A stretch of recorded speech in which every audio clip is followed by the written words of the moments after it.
Hi guys, welcome back to my channel. Today we're diving into one of the most fascinating and powerful chapters, 2, of ancient history. 1,000 miles up the Nile. It is the rule of the Nile to hurry up the river as fast as possible, leaving the ruins to be seen as the boat comes back with the current. But this, like many another canon, is by no means of universal application. The traveler who starts late in the season has, indeed, no other course open to him. He must press on with speed to the end of his journey, if he would get back again at low Nile without being irretrievably stuck on a sandbank till the next inundation floats him off again. But for those who desire not only to see the monuments, but to follow, however superficially, the course of Egyptian history as it is handed down through Egyptian art, it is above all things necessary to start early and to see many things by the way. For the history of ancient Egypt goes against the stream. The earliest monuments lie between Cairo and Siut, while the latest temples to the old gods are chiefly found in Nubia. Those travelers, therefore, who hurry blindly forward with or without a wind, now sailing, now tracking, now punting, passing this place by night, and that by day, and never resting till they have gained the farthest point of their journey, begin at the wrong end and see all their sights in precisely inverse order. Memphis and Saqqara and the tombs of Beni Hassan should undoubtedly be visited on the way up. So should El Kab and Tel El Amarna, and the oldest parts of Karnak and Luxor. It is not necessary to delay long at any of these places. They may be seen cursorily on the way up, and be more carefully studied on the way down, but they should be seen as they come, no matter at what trifling cost of present delay, and despite any amount of ignorant opposition. For in this way only is it possible to trace the progression and retrogression of the arts from the pyramid builders to the Caesars, or to understand at the time, and on the spot, in what order that vast and august procession of dynasties swept across the stage of history. For ourselves, as will presently be seen, it happened that we could carry only a part of this program into effect, but that part, happily, was the most important. We never ceased to congratulate ourselves on having made acquaintance with the pyramids of Gizeh and Saqqara before seeing the tombs of the kings at Thebes, and I feel that it is impossible to overestimate the advantage of studying the sculptures of the tomb of Ti before one's taste is brought into contact with the debased style of Dendra and Esneh. We began the great book, in short, as it always should be begun, at its first page, thereby acquiring just that necessary insight without which many an after chapter must have lost more than half its interest. If I seem to insist upon this point, it is because things contrary to custom need a certain amount of insistence, and are sure to be met by opposition. No dragoman, for example, could be made to understand the importance of historical sequence in a matter of this kind, especially in the case of a contract trip. To him, Khufu, Ramesses, and the Ptolemies are one. As for the monuments, they are all ancient Egyptian, and one is just as odd and unintelligible as another. He cannot quite understand why travelers come so far and spend so much money to look at them, but he sets it down to a habit of harmless curiosity, by which he profits. The truth is, however, that the mere sightseeing of the Nile demands some little reading and organizing, if only to be enjoyed. We cannot all be profoundly learned, but we can at least do our best to understand what we see, to get rid of obstacles, to put the right thing in the right place. For the land of Egypt is, as I have said, a great book, not very easy reading, perhaps, under any circumstances, but at all events quite difficult enough already without the added puzzlement of being read backwards. And now our next point along the river, as well as our next link in the chain of early monuments, was Beni Hassan, with its famous rock-cut tombs of the Exayth dynasty, and Beni Hassan was still more than 145 miles distant. We ought to have gone on again directly, to have weighed anchor and made a few miles that very evening on returning to the boats, but we insisted on a second day in the same place. This, too, with the favorable wind still blowing. It was against all rule and precedent. The captain shook his head, the dragoman remonstrated, in vain.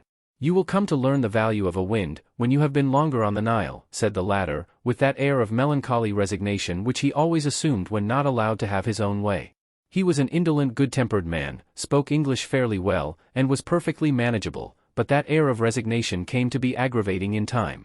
The MBS being of the same mind, however, we had our second day, and spent it at Memphis. We ought to have crossed over to Tura, and have seen the great quarries from which the casing stones of the pyramids came, and all the finer limestone with which the temples and palaces of Memphis were built. But the whole mountainside seemed as if glowing at a white heat on the opposite side of the river, and we said we would put off Tura till our return. So we went our own way, and Alfred shot pigeons, and the writer sketched Mitrahyna, and the palms, and the sacred lake of Mina, and the rest grubbed among the mounds for treasure, finding many curious fragments of glass and pottery, and part of an engraved bronze apis, and we had a green, tranquil, lovely day, barren of incident, but very pleasant to remember. The good wind continued to blow all that night, but fell at sunrise, precisely when we were about to start. The river now stretched away before us, smooth as glass, and there was nothing for it, said Rees Hassan, but tracking. We had heard of tracking often enough since coming to Egypt, but without having any definite idea of the process. Coming on deck, however, before breakfast, we found 9 of our poor fellows harnessed to a rope like barge horses, towing the huge boat against the current. 7 of the MBS crew, similarly harnessed, followed at a few yards' distance. The 2 ropes met and crossed and dipped into the water together. Already our last night's mooring place was out of sight, and the pyramid of Aunef stood up amid its lesser brethren on the edge of the desert, as if bidding us goodbye. But the sight of the trackers jarred, somehow, with the placid beauty of the picture. We got used to it, as one gets used to everything, in time, but it looked like slaves' work, and shocked our English notions disagreeably. That morning, still tracking, we passed the pyramids of Dahshur. A dilapidated brick pyramid standing in the midst of them looks like an eggwheel of black rock thrusting itself up through the limestone bed of the desert. Palms line the bank and intercept the view, but we catch flitting glimpses here and there, looking out especially for that dome-like pyramid which we observed the other day from Saqqara. Seen in the full sunlight, it looks larger and wider, and more than ever like the roof of the old Palais de Justice far away in Paris. Thus the morning passes. We sit on deck writing letters, reading, watching the sunny riverside pictures that glide by at a foot's pace and are so long in sight. Palm groves, sandbanks, patches of fuzzy-headed dura and fields of some yellow-flowering herb succeed each other. A boy plods along the bank, leading a camel. They go slowly, but they soon leave us behind. A native boat meets us, floating down sidewise with the current. A girl comes to the water's edge with a great empty jar on her head, and waits to fill it till the trackers have gone by. The pigeon towers of a mud village peep above a clump of lebbek trees, a quarter of a smile inland. Here a solitary brown man, with only a felt skullcap on his head and a slip of scanty tunic fastened about his loins, works a shaduf, stooping and rising, with the regularity of a pendulum. It is the same machine which we shall see by and by depicted in the tombs at Thebes, and the man is so evidently an ancient Egyptian, that we find ourselves wondering how he escaped being mummified 4,000 or 5,000 years ago. The shaduf. By and by, a little breeze springs up. The men drop the rope and jump on board, the big sail is set, the breeze freshens, and away we go again, as merrily as the day we left Cairo. Toward sunset we see a strange object, like a giant obelisk broken off halfway, standing up on the western bank against an orange-gold sky. This is the Pyramid of Meidum, commonly called the False Pyramid. It looks quite near the bank, but this is an effect of powerful light and shadow, for it lies back at least 4 miles from the river. That night, having sailed on till past 9 o'clock, we moor about a mile from Beni Suef, and learn with some surprise that a man must be dispatched to the governor of the town for guards.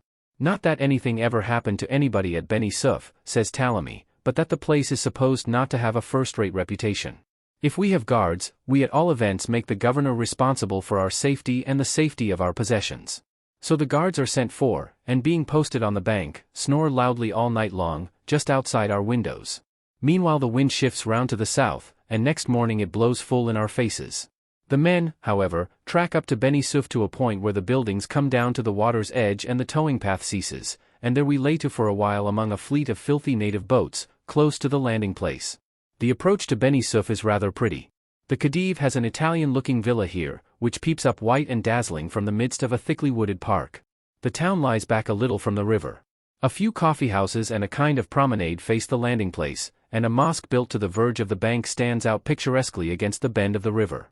And now it is our object to turn that corner, so as to get into a better position for starting when the wind drops.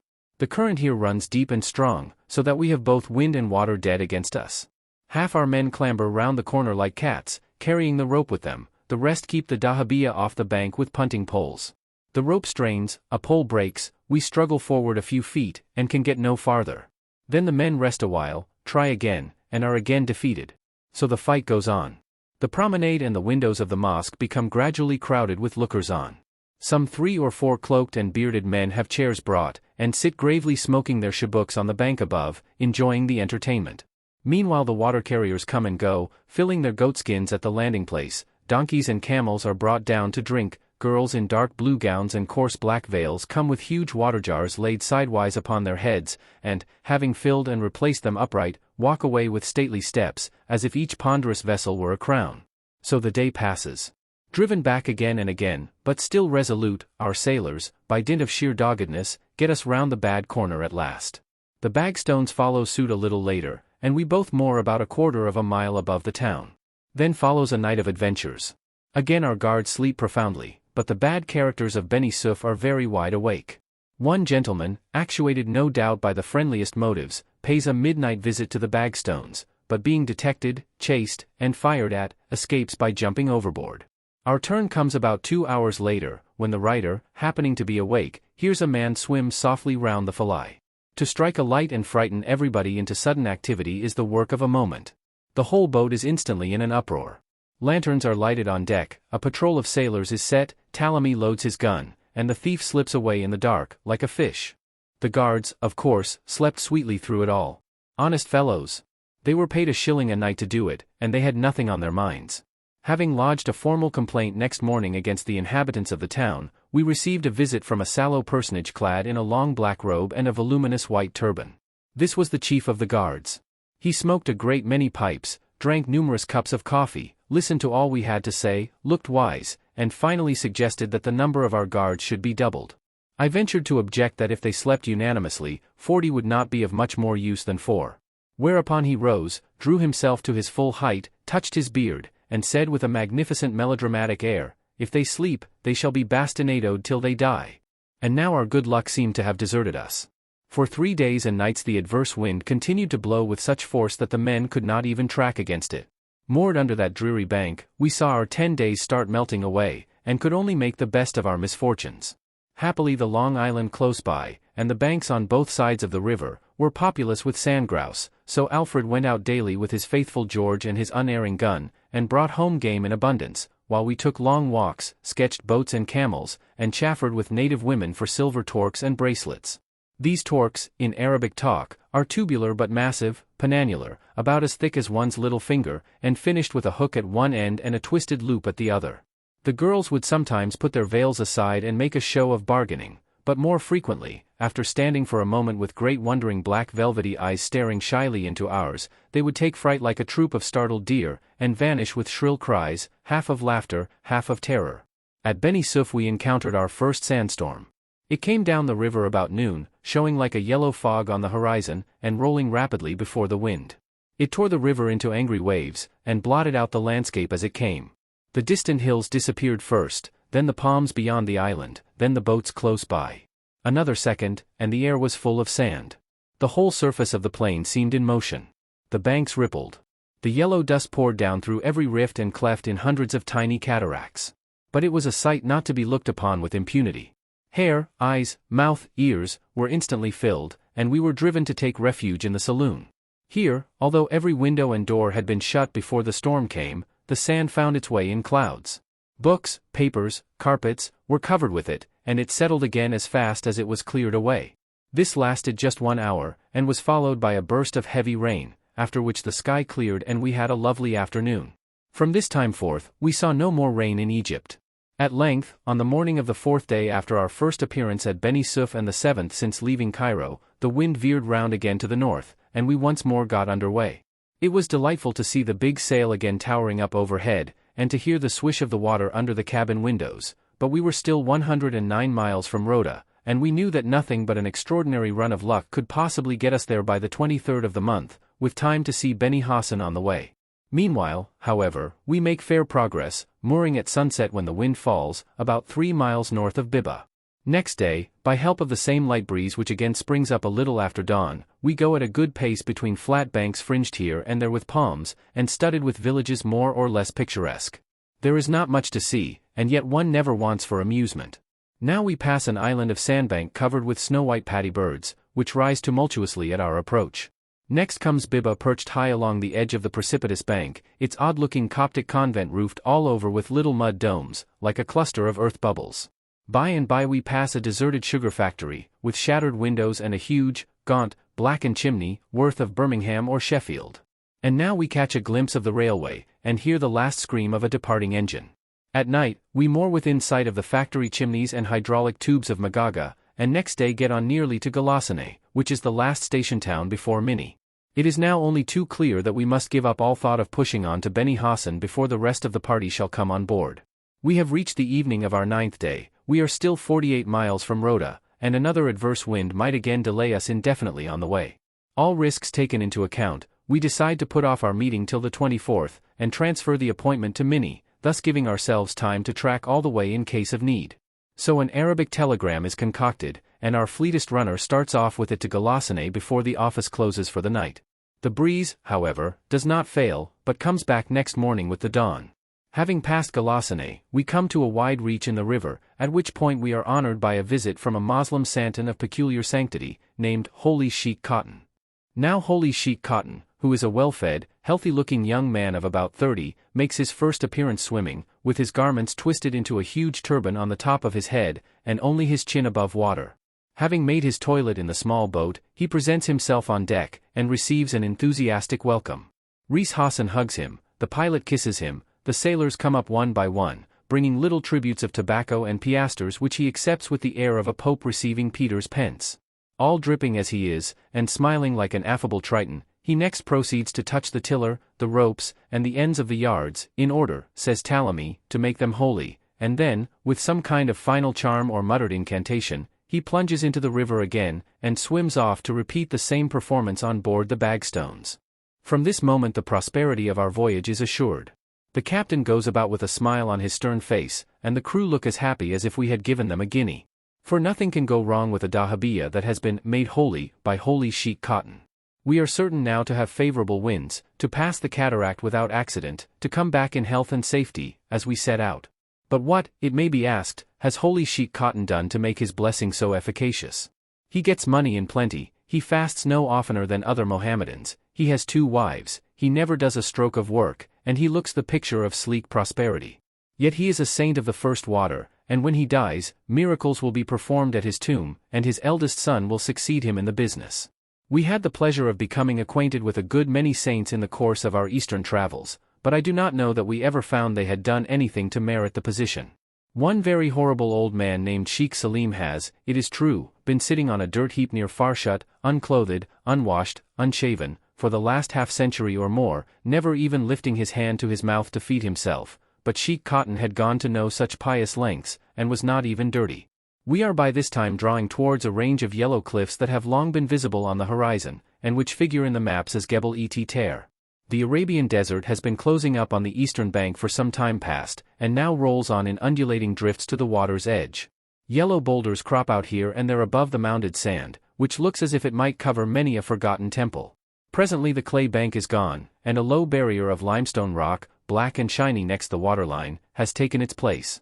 And now, a long way ahead, where the river bends and the level cliffs lead on into the far distance, a little brown speck is pointed out as the convent of the Poli. Perched on the brink of the precipice, it looks no bigger than an ant heap. We had heard much of the fine view to be seen from the platform on which this convent is built, and it had originally entered into our program as a place to be visited on the way. But Minnie has to be gained now at all costs, so this project has to be abandoned with a sigh. And now the rocky barrier rises higher, quarried here and there in dazzling gaps of snow-white cuttings. And now the convent shows clearer, and the cliffs become loftier, and the bend in the river is reached, and a long perspective of flat-topped precipice stretches away into the dim distance. It is a day of saints and swimmers. As the dahabeah approaches, a brown pole is seen bobbing up and down in the water a few hundred yards ahead. Then 1, 2, 3 bronze figures dash down a steep ravine below the convent walls, and plunge into the river. A shrill chorus of voices, growing momentarily more audible, is borne upon the wind, and in a few minutes the boat is beset by a shoal of mendicant monks vociferating with all their might, Ana Christian Yehowaji. Ana Christian Yehowaji. I am a Christian, O traveler. As these are only Coptic monks and not Moslem santons, the sailors, half in rough play, half in earnest, drive them off with punting poles, and only one shivering, streaming object, wrapped in a borrowed blanket, is allowed to come on board. He is a fine shapely man, aged about 40, with splendid eyes and teeth, a well-formed head, a skin the color of a copper beech leaf, and a face expressive of such ignorance, timidity, and half-savage watchfulness as makes one's heart ache. And this is a Copt, a descendant of the true Egyptian stock, one of those whose remote ancestors exchanged the worship of the old gods for Christianity under the rule of Theodosius some 1500 years ago, and whose blood is supposed to be purer of Mohammedan intermixture than any in Egypt. Remembering these things, it is impossible to look at him without a feeling of profound interest. It may be only fancy, yet I think I see in him a different type to that of the Arab, a something, however slight, which recalls the sculptured figures in the tomb of T. But while we are thinking about his magnificent pedigree, our poor Copt's teeth are chattering piteously. So we give him a shilling or two for the sake of all he represents in the history of the world, and with these, and the donation of an empty bottle, he swims away contented, crying again and again, Kether Kairak Siti. Kether Kairak Keter. Thank you, ladies. Thank you much. And now the convent with its clustered domes is past and left behind. The rock here is of the same rich tawny hue as at Tura, and the horizontal strata of which it is composed have evidently been deposited by water. That the Nile must at some remote time have flowed here in an immensely higher level seems also probable, for the whole face of the range is honeycombed and waterworn for miles in succession. Seeing how these fantastic forms, arched, and clustered, and pendant, resemble the recessed ornamentation of Saracenic buildings, I could not help wondering whether some early Arab architect might not once upon a time have taken a hint from some such rocks as these. Thus the day wanes, and the level cliffs keep with us all the way, now breaking into little lateral valleys and cul-de-sac in which nestle clusters of tiny huts and green patches of lupin, now plunging sheer down into the river, now receding inland and leaving space for a belt of cultivated soil and a fringe of feathery palms. By and by comes the sunset, when every cast shadow in the recesses of the cliffs turns to pure violet, and the face of the rock glows with a ruddier gold, and the palms on the western bank stand up in solid bronze against a crimson horizon. Then the sun dips, and instantly the whole range of cliffs turns to a dead, greenish-gray, while the sky above and behind them is as suddenly suffused with pink. When this effect has lasted for something like 8 minutes, a vast arch of deep blue shade, about as large in diameter as a rainbow, creeps slowly up the eastern horizon, and remains distinctly visible as long as the pink flush against which it is defined yet lingers in the sky. Finally the flush fades out, the blue becomes uniform, the stars begin to show, and only a broad glow in the west marks which way the sun went down. About a quarter of an hour later comes the afterglow, when for a few minutes the sky is filled with a soft, magical light, and the twilight gloom lies warm upon the landscape. When this goes, it is night, but still one long beam of light streams up in the tracks of the sun, and remains visible for more than 2 hours after the darkness has closed in. Such is the sunset we see this evening as we approach Mini, and such is the sunset we are destined to see with scarcely a shade of difference at the same hour and under precisely the same conditions for many a month to come. It is very beautiful, very tranquil, full of wonderful light and most subtle gradations of tone, and attended by certain phenomena of which I shall have more to say presently, but it lacks the variety and gorgeousness of our northern skies. Nor, given the dry atmosphere of Egypt, can it be otherwise. Those who go up the Nile expecting, as I did, to see magnificent Turneresque pageants of purple, and flame color, and gold, will be disappointed as I was. For your Turneresque pageant cannot be achieved without such accessories of cloud and vapor as in Nubia are wholly unknown, and in Egypt are of the rarest occurrence. Once, and only once, in the course of an unusually protracted sojourn on the river, had we the good fortune to witness a grand display of the kind, and then we had been nearly 3 months in the dahabeeyah. Meanwhile, however, we never weary of these stainless skies, but find in them, evening after evening, fresh depths of beauty and repose. As for that strange transfer of color from the mountains to the sky, we had repeatedly observed it while traveling in the Dolomites the year before, and had always found it take place, as now, at the moment of the sun's first disappearance. But what of this mighty aftershadow, climbing half the heavens and bringing night with it? Can it be the rising shadow of the world projected on the one horizon as the sun sinks on the other? I leave the problem for wiser travelers to solve. We have not science enough amongst us to account for it. That same evening, just as the twilight came on, we saw another wonder, the new moon on the first night of her first quarter, a perfect orb, dusky, distinct, and outlined all round with a thread of light no thicker than a hair. Nothing could be more brilliant than this tiny rim of flashing silver, while every detail of the softly glowing globe within its compass was clearly visible. Tycho with its vast crater showed like a volcano on a raised map, and near the edge of the moon's surface, where the light and shadow met, keen sparkles of mountain summits catching the light and relieved against the dusk, were to be seen by the naked eye. 2 or 3 evenings later, however, when the silver ring was changed to a broad crescent, the unilluminated part was as it were extinguished, and could no longer be discerned even by help of a glass. The wind having failed as usual at sunset, the crew set to work with a will and punted the rest of the way, so bringing us to Mini about 9 that night. Next morning we found ourselves moored close under the Khedive's summer palace, so close that one could have tossed a pebble against the lattice windows of His Highness's harem. A fat gatekeeper sat outside in the sun, smoking his morning chibuk and gossiping with the passers-by. A narrow promenade scantily planted with sycamore figs ran between the palace and the river. A steamer or two, and a crowd of native boats, lay moored under the bank, and yonder, at the farther end of the promenade, a minaret and a cluster of whitewashed houses showed which way one must turn in going to the town. It chanced to be market day, so we saw Minnie under its best aspect, than which nothing could well be more squalid, dreary, and depressing. It was like a town dropped unexpectedly into the midst of a ploughed field, the streets being mere trodden lanes of mud dust, and the houses a succession of windowless mud prisons with their backs to the thoroughfare.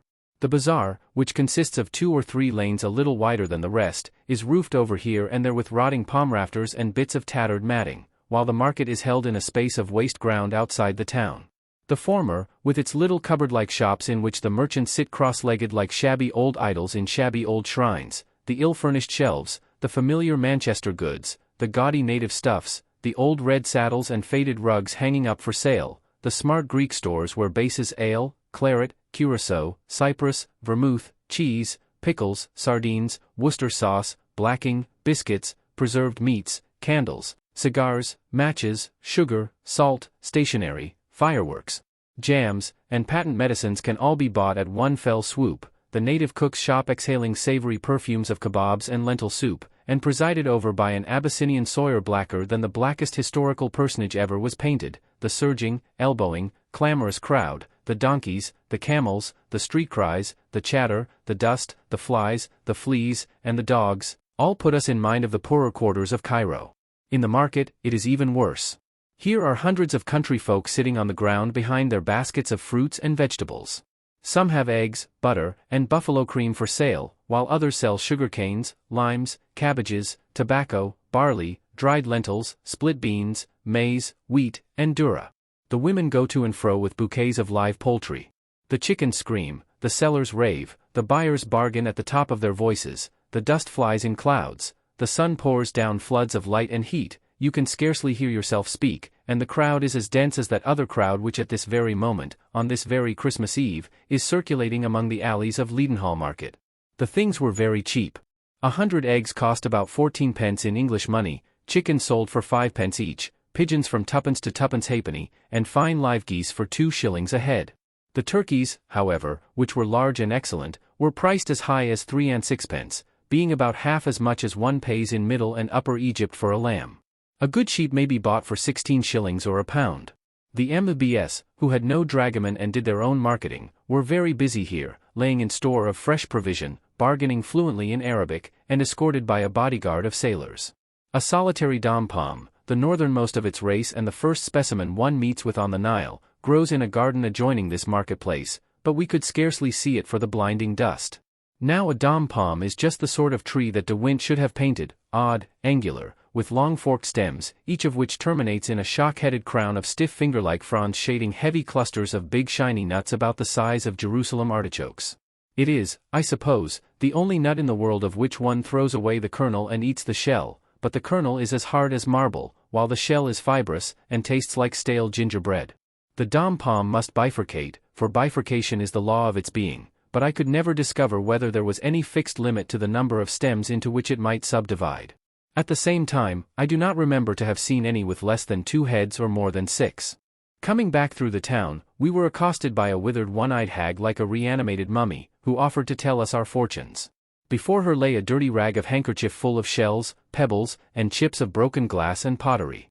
Squatting toad-like under a sunny bit of wall, the lower part of her face closely veiled, her skinny arms covered with blue and green glass bracelets and her fingers with misshapen silver rings, she hung over these treasures, shook, mixed, and interrogated them with all the fervor of divination, and delivered a string of the prophecies usually forthcoming on these occasions. You have a friend far away, and your friend is thinking of you. There is good fortune in store for you, and money is coming to you, and pleasant news on the way. You will soon receive letters in which there will be something to vex you, but more to make you glad. Within 30 days you will unexpectedly meet one whom you dearly love, etc., etc., etc. It was just the old familiar story retold in Arabic, without even such variations as might have been expected from the lips of an old fellaha born and bred in a provincial town of Middle Egypt. It may be that ophthalmia especially prevailed in this part of the country, or that being brought unexpectedly into the midst of a large crowd, one observed the people more narrowly, but I certainly never saw so many one-eyed human beings as that morning at Minnie. There must have been present in the streets and marketplace from 10 to 12,000 natives of all ages, and I believe it is not exaggeration to say that at least every 20th person, down to little toddling children of 3 and 4 years of age, was blind of an eye. Not being a particularly well-favored race, this defect added the last touch of repulsiveness to faces already sullen, ignorant, and unfriendly. A more unprepossessing population I would never wish to see, the men half stealthy, half insolent, the women bold and fierce, the children filthy, sickly, stunted, and stolid. Nothing in provincial Egypt is so painful to witness as the neglected condition of very young children. Those belonging to even the better class are for the most part shabbily clothed and of more than doubtful cleanliness, while the offspring of the very poor are simply encrusted with dirt and sores, and swarming with vermin. It is at first hard to believe that the parents of these unfortunate babies err, not from cruelty, but through sheer ignorance and superstition. Yet so it is, and the time when these people can be brought to comprehend the most elementary principles of sanitary reform is yet far distant. To wash young children is injurious to health, therefore the mothers suffer them to fall into a state of personal uncleanliness which is alone enough to engender disease. To brush away the flies that beset their eyes is impious, hence ophthalmia and various kinds of blindness. I have seen infants lying in their mother's arms with 6 or 8 flies in each eye. I have seen the little helpless hands put down reprovingly, if they approached the seat of annoyance. I have seen children of 4 and 5 years old with a large fleshy lump growing out where the pupil had been destroyed. Taking these things into account, the wonder is, after all, not that 3 children should die in Egypt out of every 5, not that each 20th person in certain districts should be blind, or partially blind, but that so many as 40% of the whole infant population should actually live to grow up, and that 95% should enjoy the blessing of sight. For my own part, I had not been many weeks on the Nile before I began systematically to avoid going about the native towns whenever it was practicable to do so. That I may so have lost an opportunity of now and then seeing more of the street life of the people is very probable, but such outside glimpses are of little real value, and I at all events escaped the sight of much poverty, sickness, and squalor. The condition of the inhabitants is not worse, perhaps, in an Egyptian Beled 3 than in many an Irish village, but the condition of the children is so distressing that one would willingly go any number of miles out of the way rather than witness their suffering without the power to alleviate it. 4. If the population in and about Mini are personally unattractive, their appearance at all events matches their reputation, which is as bad as that of their neighbors. Of the manners and customs of Beni Suef we had already some experience, while public opinion charges Mini, Rhoda, and most of the towns and villages north of Sayet, with the like marauding propensities. As for the villages at the foot of Beni Hassan, they have been mere dens of thieves for many generations, and though razed to the ground some years ago by way of punishment, are now rebuilt, and in as bad odor as ever. It is necessary, therefore, in all this part of the river, not only to hire guards at night, but, when the boat is moored, to keep a sharp lookout against thieves by day. In Upper Egypt it is very different. There the natives are good-looking, good-natured, gentle, and kindly, and though clever enough at manufacturing and selling modern antiquities, are not otherwise dishonest. That same evening, it was Christmas Eve, nearly 2 hours earlier than their train was supposed to be due, the rest of our party arrived at Mini. It is Christmas Day. The MBS are coming to dinner, the cooks are up to their eyes in entrees, the crew are treated to a sheep in honor of the occasion, the newcomers are unpacking, and we are all gradually settling down into our respective places. Now, the newcomers consist of 4 persons, a painter, a happy couple, and a maid. The painter has already been up the Nile 3 times, and brings a fund of experience into the council. He knows all about sandbanks, and winds, and mooring places, is acquainted with most of the native governors and consuls along the river, and is great on the subject of what to eat, drink, and avoid. The stern cabin is given to him for a studio, and contains frames, canvases, drawing paper, and easels enough to start a provincial school of art. He is going to paint a big picture at a Busimbel.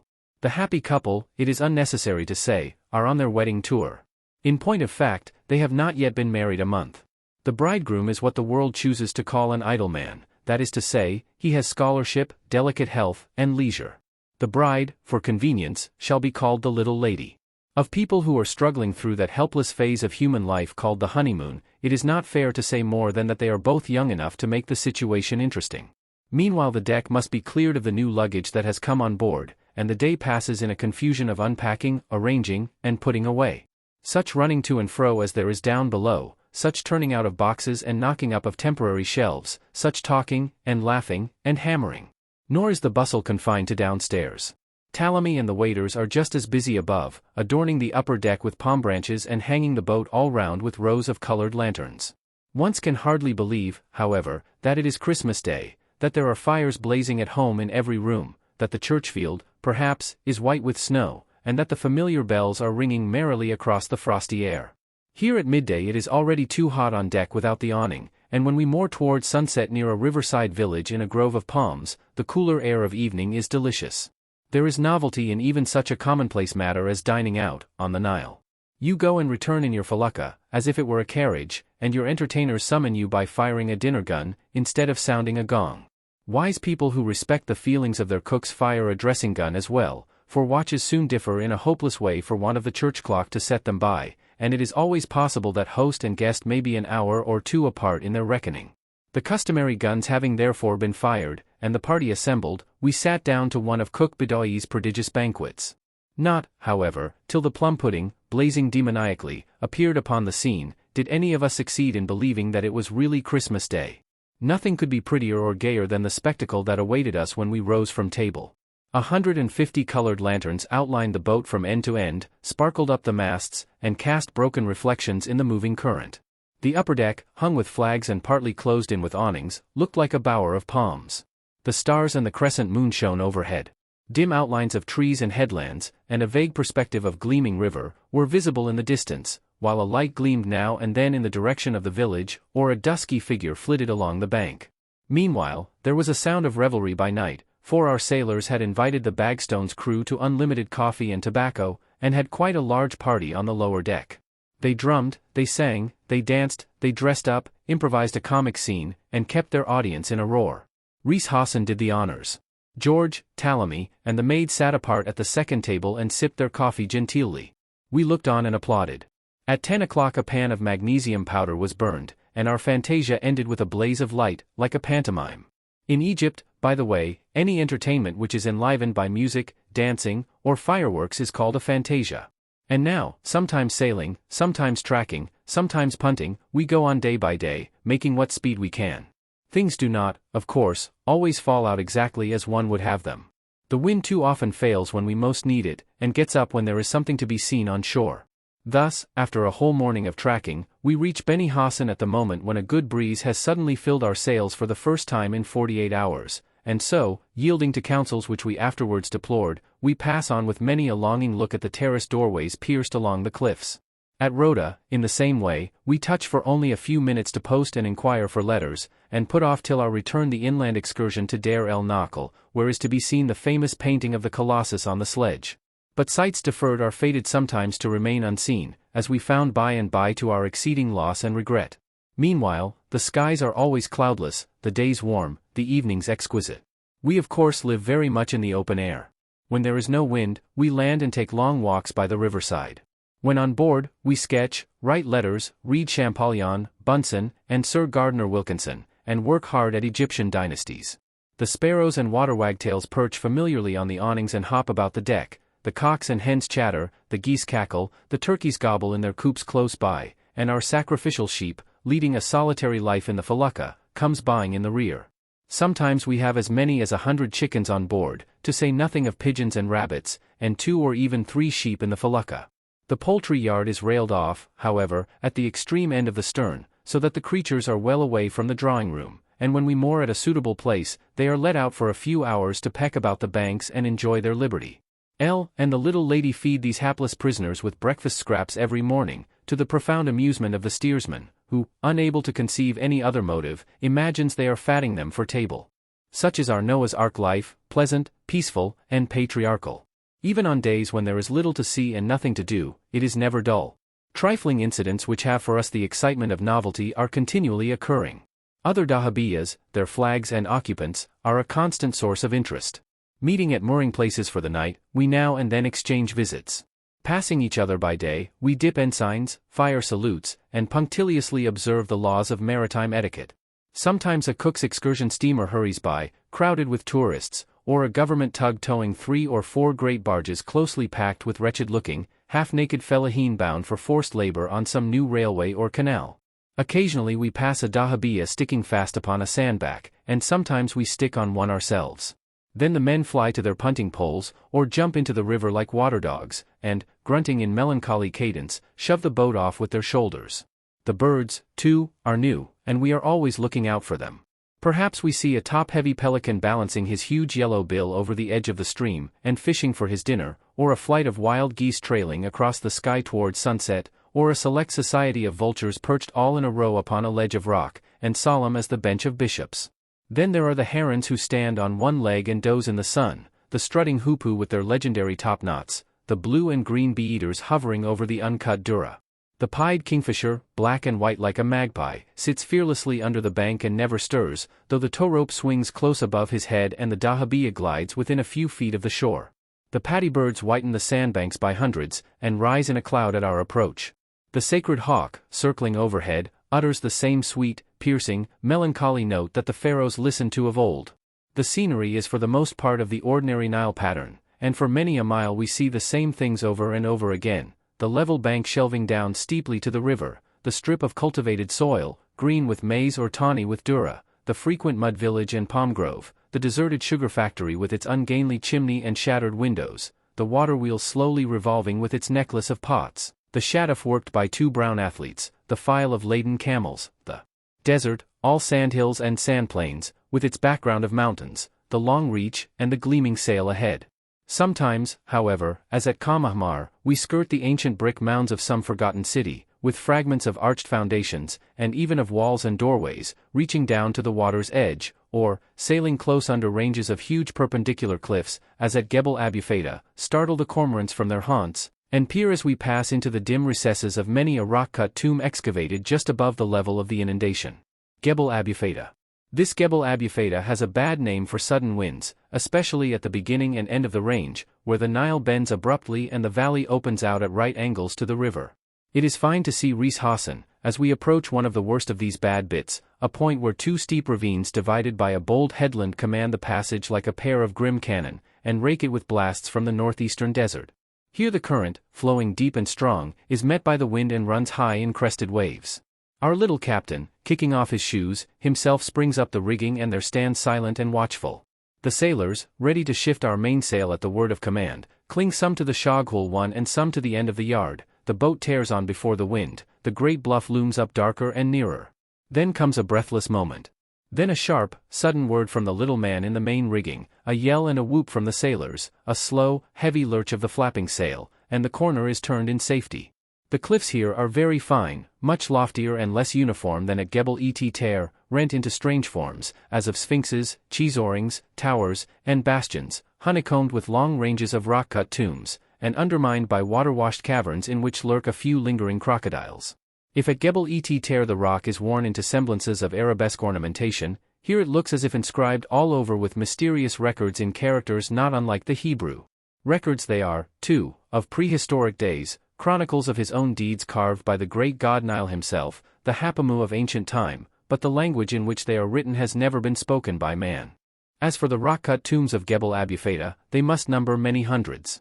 For nearly 12 miles, the range runs parallel to the river, and throughout that distance the face of the cliffs is pierced with innumerable doorways. Some are small and square, 20 or 30 together, like rows of portholes. Others are isolated. Some are cut so high up that they must have been approached from above, others again come close upon the level of the river.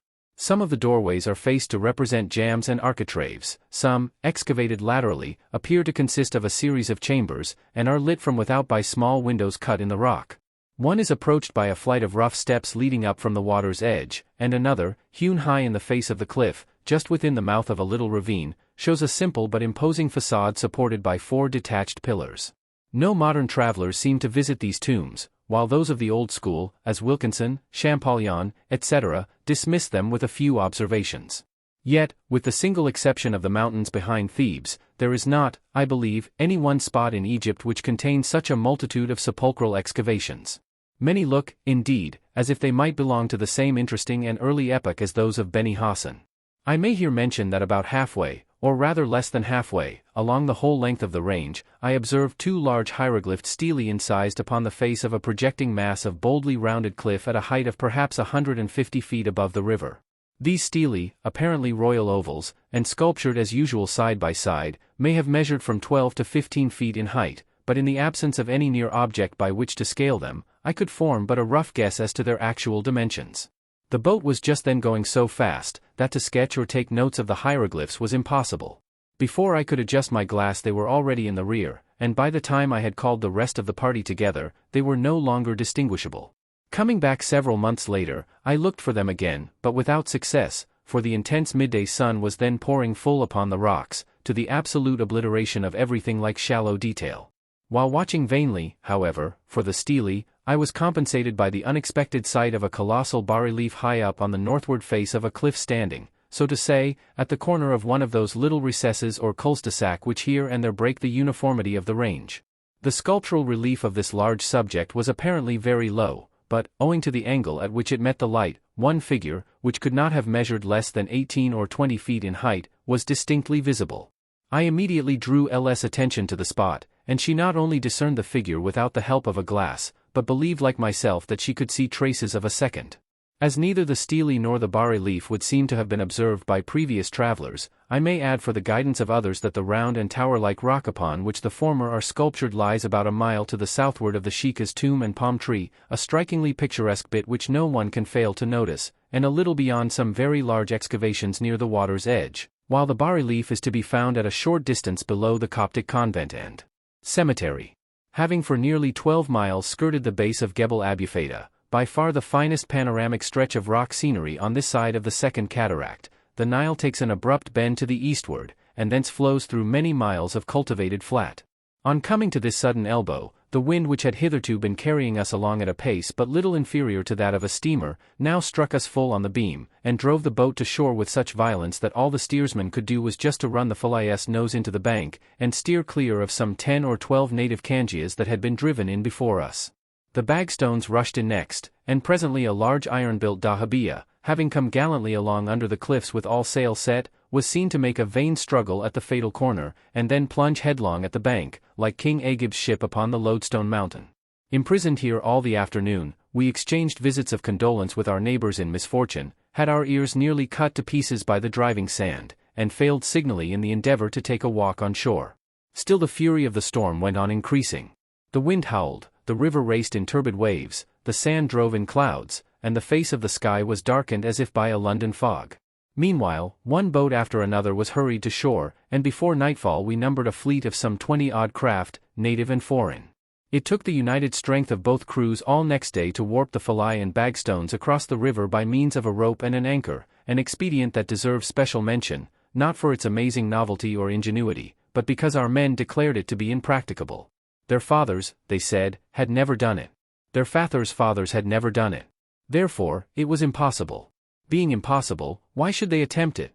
They did attempt it, however, and, much to their astonishment, they succeeded. It was, I think, towards the afternoon of this second day, when strolling by the margin of the river, that we first made the acquaintance of that renowned insect, the Egyptian beetle. He was a very fine specimen of his race, nearly half an inch long in the back, as black and shiny as a scarab cut in jet, and busily engaged in the preparation of a large rissole of mud, which he presently began laboriously propelling up the bank. We stood and watched him for some time, half in admiration, half in pity. His rissole was at least 4 times bigger than himself, and to roll it up that steep incline to a point beyond the level of next summer's inundation was a labor of Hercules for so small a creature. One longed to play the part of the Deus ex machina, and carry it up the bank for him, but that would have been a denouement beyond his power of appreciation. We all know the old story of how this beetle lays its eggs by the river's brink, encloses them in a ball of moist clay, rolls the ball to a safe place on the edge of the desert, buries it in the sand, and when his time comes, dies content, having provided for the safety of his successors.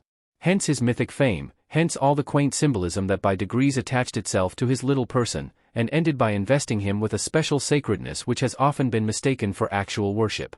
Standing by thus, watching the movements of the creature, its untiring energy, its extraordinary muscular strength, its businesslike devotion to the matter in hand, one sees how subtle a lesson the old Egyptian moralists had presented to them for contemplation, and with how fine a combination of wisdom and poetry they regarded this little black scarab not only as an emblem of the creative and preserving power, but perhaps also of the immortality of the soul.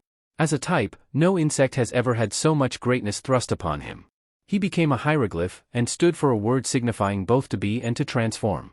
His portrait was multiplied a millionfold, sculptured over the portals of temples, fitted to the shoulders of a god, engraved on gems, molded in pottery, painted on sarcophagi and the walls of tombs, worn by the living and buried with the dead. Every traveler on the Nile brings away a handful of the smaller scarabs, genuine or otherwise. Some may not particularly care to possess them, yet none can help buying them, if only because other people do so, or to get rid of a troublesome dealer, or to give to friends at home. I doubt, however, if even the most enthusiastic scarab fanciers really feel in all its force the symbolism attaching to these little gems, or appreciate the exquisite naturalness of their execution, till they have seen the living beetle at its work. In Nubia, where the strip of cultivable land is generally but a few feet in breadth, the scarab's task is comparatively light, and the breed multiplies freely. But in Egypt he has often a wide plain to traverse with his burden, and is therefore scarce in proportion to the difficulty with which he maintains the struggle for existence. The scarab race in Egypt would seem indeed to have diminished very considerably since the days of the pharaohs, and the time is not perhaps far distant when the naturalist will look in vain for specimens on this side of the first cataract. As far as my own experience goes, I can only say that I saw scores of these beetles during the Nubian part of the journey, but that to the best of my recollection this was the only occasion upon which I observed one in Egypt. The Nile makes 4 or 5 more great bends between Gebel Abufeda and Sayet, passing Manfalut by the way, which town lies some distance back from the shore. All things taken into consideration, the fitful wind that came and went continually, the tremendous zigzags of the river, the dead calm which befell us when only 8 miles from Sayet, and the long day of tracking that followed, with the town in sight the whole way, we thought ourselves fortunate to get in by the evening of the 3rd day after the storm.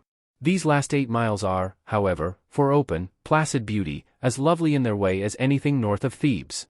The valley is here very wide and fertile. The town, with its multitudinous minarets, appears first on one side and then on the other, according to the windings of the river. The distant pinky mountains look almost as transparent as the air or the sunshine, while the banks unfold an endless succession of charming little subjects, every one of which looks as if it asked to be sketched as we pass. A shaduf and a clump of palms, a triad of shaggy black buffaloes, up to their shoulders in the river, and dozing as they stand, a wide-spreading sycamore fig, in the shade of which lie a man and camel asleep, a fallen palm uprooted by the last inundation, with its fibrous roots yet clinging to the bank and its crest in the water, a group of sheiks' tombs with glistening white cupolas relieved against a background of dark foliage, an old disused waterwheel lying up sidewise against the bank like a huge teetotum, and garlanded with wild tendrils of a gourd. Such are a few out of many bits by the way, which, if they offer nothing very new, at all events present the old material under fresh aspects, and in combination with a distance of such ethereal light and shade, and such opalescent tenderness of tone, that it looks more like an air-drawn mirage than a piece of the world we live in. Like a mirage, too, that fairy town of Sayet seemed always to hover at the same unattainable distance, and after hours of tracking to be no nearer than at first. Sometimes, indeed, following the long reaches of the river, we appeared to be leaving it behind, and although, as I have said, we had 8 miles of hard work to get to it, I doubt whether it was ever more than 3 miles distant as the bird flies. It was late in the afternoon, however, when we turned the last corner, and the sun was already setting when the boat reached the village of Hamra, which is the mooring place for Sayet itself, with clustered cupolas and arrowy minarets, lying back in the plain, at the foot of a great mountain pierced with tombs. Siut. Now, it was in the bond that our crew were to be allowed 24 hours for making and baking bread at Sayet, Esneh, and Aswan. No sooner, therefore, was the dahabeeyah moored than Rees Hassan and the steersman started away at full speed on 2 little donkeys, to buy flour, while Mehemet Ali, one of our most active and intelligent sailors, rushed off to hire the oven. For here, as at Esneh and Aswan, there are large flour stores and public bakehouses for the use of sailors on the river, who make and bake their bread in large lots, cut it into slices, dry it in the sun, and preserve it in the form of rusks for months together. Thus prepared, it takes the place of ship biscuit, and it is so far superior to ship biscuit that it neither molds nor breeds the maggot, but remains good and wholesome to the last crumb. Sayet, frequently written Asiut, is the capital of Middle Egypt, and has the best bazaars of any town up the Nile. Its red and black pottery is famous throughout the country, and its pipe bowls, supposed to be the best in the East, being largely exported to Cairo, find their way not only to all parts of the Levant, but to every Algerine and Japanese shop in London and Paris. No lover of peasant pottery will yet have forgotten the Egyptian stalls in the ceramic gallery of the International Exhibition of 1871. All those quaint red vases and lustrous black tazes, all those exquisite little coffee services, those crocodile paperweights, those barrel-shaped and bird-shaped bottles, came from Sayat. There is a whole street of such pottery here in the town. Your dahabiya is scarcely made fast before a dealer comes on board and ranges his brittle wares along the deck. Others display their goods upon the bank. But the best things are only to be had in the bazaars, and not even in Cairo is it possible to find Sayat ware so choice in color, form, and design as that which the 2 or 3 best dealers bring out, wrapped in soft paper, when a European customer appears in the market. Besides the street of pottery, there is a street of red shoes, another of native and foreign stuffs, and the usual run of saddlers' shops, kebab stalls, and Greek stores for the sale of everything in heaven or earth from third-rate cognac to patent wax vestas. The houses are of plastered mud or sun-dried bricks, as at Mini. The thoroughfares are dusty, narrow, unpaved and crowded, as at Mini. The people are one-eyed, dirty, and unfragrant, as at Mini. The children's eyes are full of flies and their heads are covered with sores, as at Mini. In short, it is Mini over again on a larger scale, differing only in respect of its inhabitants, who, instead of being sullen, thievish, and unfriendly, are too familiar to be pleasant, and the most unappeasable beggars out of Ireland. So our mirage turns to sordid reality, and Sayat, which from afar off looked like the capital of dreamland, resolves itself into a big mud town as ugly and ordinary as its fellows. Even the minarets, so elegant from a distance, betray for the most part but rough masonry and clumsy ornamentation when closely looked into. A lofty embanked road planted with fine sycamore figs leads from Hamra to Sayat, and another embanked road leads from Sayat to the Mountain of Tombs. Of the ancient Egyptian city no vestige remains, the modern town being built upon the mounds of the earlier settlement, but the city of the dead, so much of it, at least, as was excavated in the living rock, survives, as at Memphis, to commemorate the departed splendor of the place. We took donkeys next day to the edge of the desert, and went up to the sepulchres on foot. The mountain, which looked a delicate salmon pink when seen from afar, now showed bleached and arid and streaked with ochreous yellow. Layer above layer, in beds of strongly marked stratification, it towered overhead, tier above tier, the tombs yawned, open-mouthed, along the face of the precipice. I picked up a fragment of the rock, and found it light, porous, and full of little cells, like pumice. The slopes were strewn with such stones, as well as with fragments of mummy, shreds of mummy cloth, and human bones all whitening and withering in the sun. The first tomb we came to was the so-called stable anter, a magnificent but cruelly mutilated excavation, consisting of a grand entrance, a vaulted corridor, a great hall, 2 side chambers, and a sanctuary. The ceiling of the corridor, now smoke-blackened and defaced, has been richly decorated with intricate patterns in light green, white, and buff, upon a ground of dark bluish-green stucco. The wall to the right on entering is covered with a long hieroglyphic inscription. In the sanctuary, vague traces of seated figures, male and female, with lotus blossoms in their hands, are dimly visible. 2 colossal warriors incised in outline upon the leveled rock, the one very perfect, the other hacked almost out of recognition, stand on each side of the huge portal. A circular hole in the threshold marks the spot where the great door once worked upon its pivot, and a deep pit, now partially filled in with rubbish, leads from the center of the hall to some long rifled vault deep down in the heart of the mountain. Willful destruction has been at work on every side. The wall sculptures are chipped and defaced, the massive pillars that once supported the superincumbent rock have been quarried away, the interior is heaped high with debris. Enough is left, however, to attest the antique stateliness of the tomb, and the hieroglyphic inscription remains almost intact to tell its age and history. This inscription, erroneously entered in Murray's Guide as uncopied, but interpreted by Bruggsch, who published extracts from it as far back as 1862, shows the excavation to have been made for one Hepakifa, or Haptifa, Nam Arch of the Lycopolite Gnome, and chief priest of the jackal god of Sayat. 2. It is also famous among scientific students for certain passages which contain important information regarding the intercalary days of the Egyptian calendar. 3. We observed that the full-length figures on the jambs of the doorway appeared to have been incised, filled in with stucco, and then colored. The stucco had for the most part fallen out, though enough remained to show the style of the work. 4. From this tomb to the next we crept by way of a passage, tunneled in the mountain, and emerged into a spacious, quadrangular grotto, even more dilapidated than the first. It had been originally supported by square pillars left standing in the substance of the rock, but, like the pillars in the tomb of Hepakifa, they had been hewn away in the middle and looked like stalactite columns in process of formation. For the rest, 2 half-filled pits, a broken sarcophagus, and a few painted hieroglyphs upon a space of stuccoed wall, were all that remained. One would have liked to see the sepulchre in which Ampere, the brilliant and eager disciple of Champollion, deciphered the ancient name of Sayat, but since he does not specify the cartouche by which it could be identified, one might wander about the mountain for a week without being able to find it. Having first described the stable anter, he says, "In another grotto I found twice over the name of the city written in hieroglyphic characters, Ciout. This name forms part of an inscription which also contains an ancient royal cartouche, so proving that the present name of the city dates back to pharaonic times." 5. Here, then, we trace a double process of preservation. This town, which in the ancient Egyptian was written Sout, became Lycopolis under the Greeks, continued to be called Lycopolis throughout the period of Roman rule in Egypt, reverted to its old historic name under the Copts of the Middle Ages, who wrote it Siout, and survives in the Asiut of the Arab Fella. Nor is this by any means a solitary instance. Chemis in the same way became Panopolis, reverted to the Coptic Chmin, and to this day as Ekmem perpetuates the legend of its first foundation. As with these fragments of the old tongue, so with the race. Subdued again and again by invading hordes, intermixed for centuries together with Phoenician, Persian, Greek, Roman, and Arab blood, it fuses these heterogeneous elements in one common mold, reverts persistently to the early type, and remains Egyptian to the last. So strange is the tyranny of natural forces. The sun and soil of Egypt demand one special breed of men, and will tolerate no other. Foreign residents cannot rear children in the country.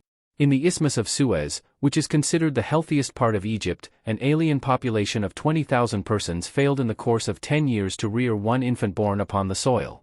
Children of an alien father and an Egyptian mother will die off in the same way in early infancy, unless brought up in simple native fashion. And it is affirmed of the descendants of mixed marriages, that after the third generation the foreign blood seems to be eliminated, while the traits of the race are restored in their original purity. These are but a few instances of the startling conservatism of Egypt, a conservatism which interested me particularly, and to which I shall frequently have occasion to return. Each nome, or province, of ancient Egypt had its sacred animal, and Sayat was called Lycopolis by the Greek Six because the wolf, now almost extinct in the land, was there held in the same kind of reverence as the cat at Bubastis, the crocodile at Ombos, and the lion at Leontopolis.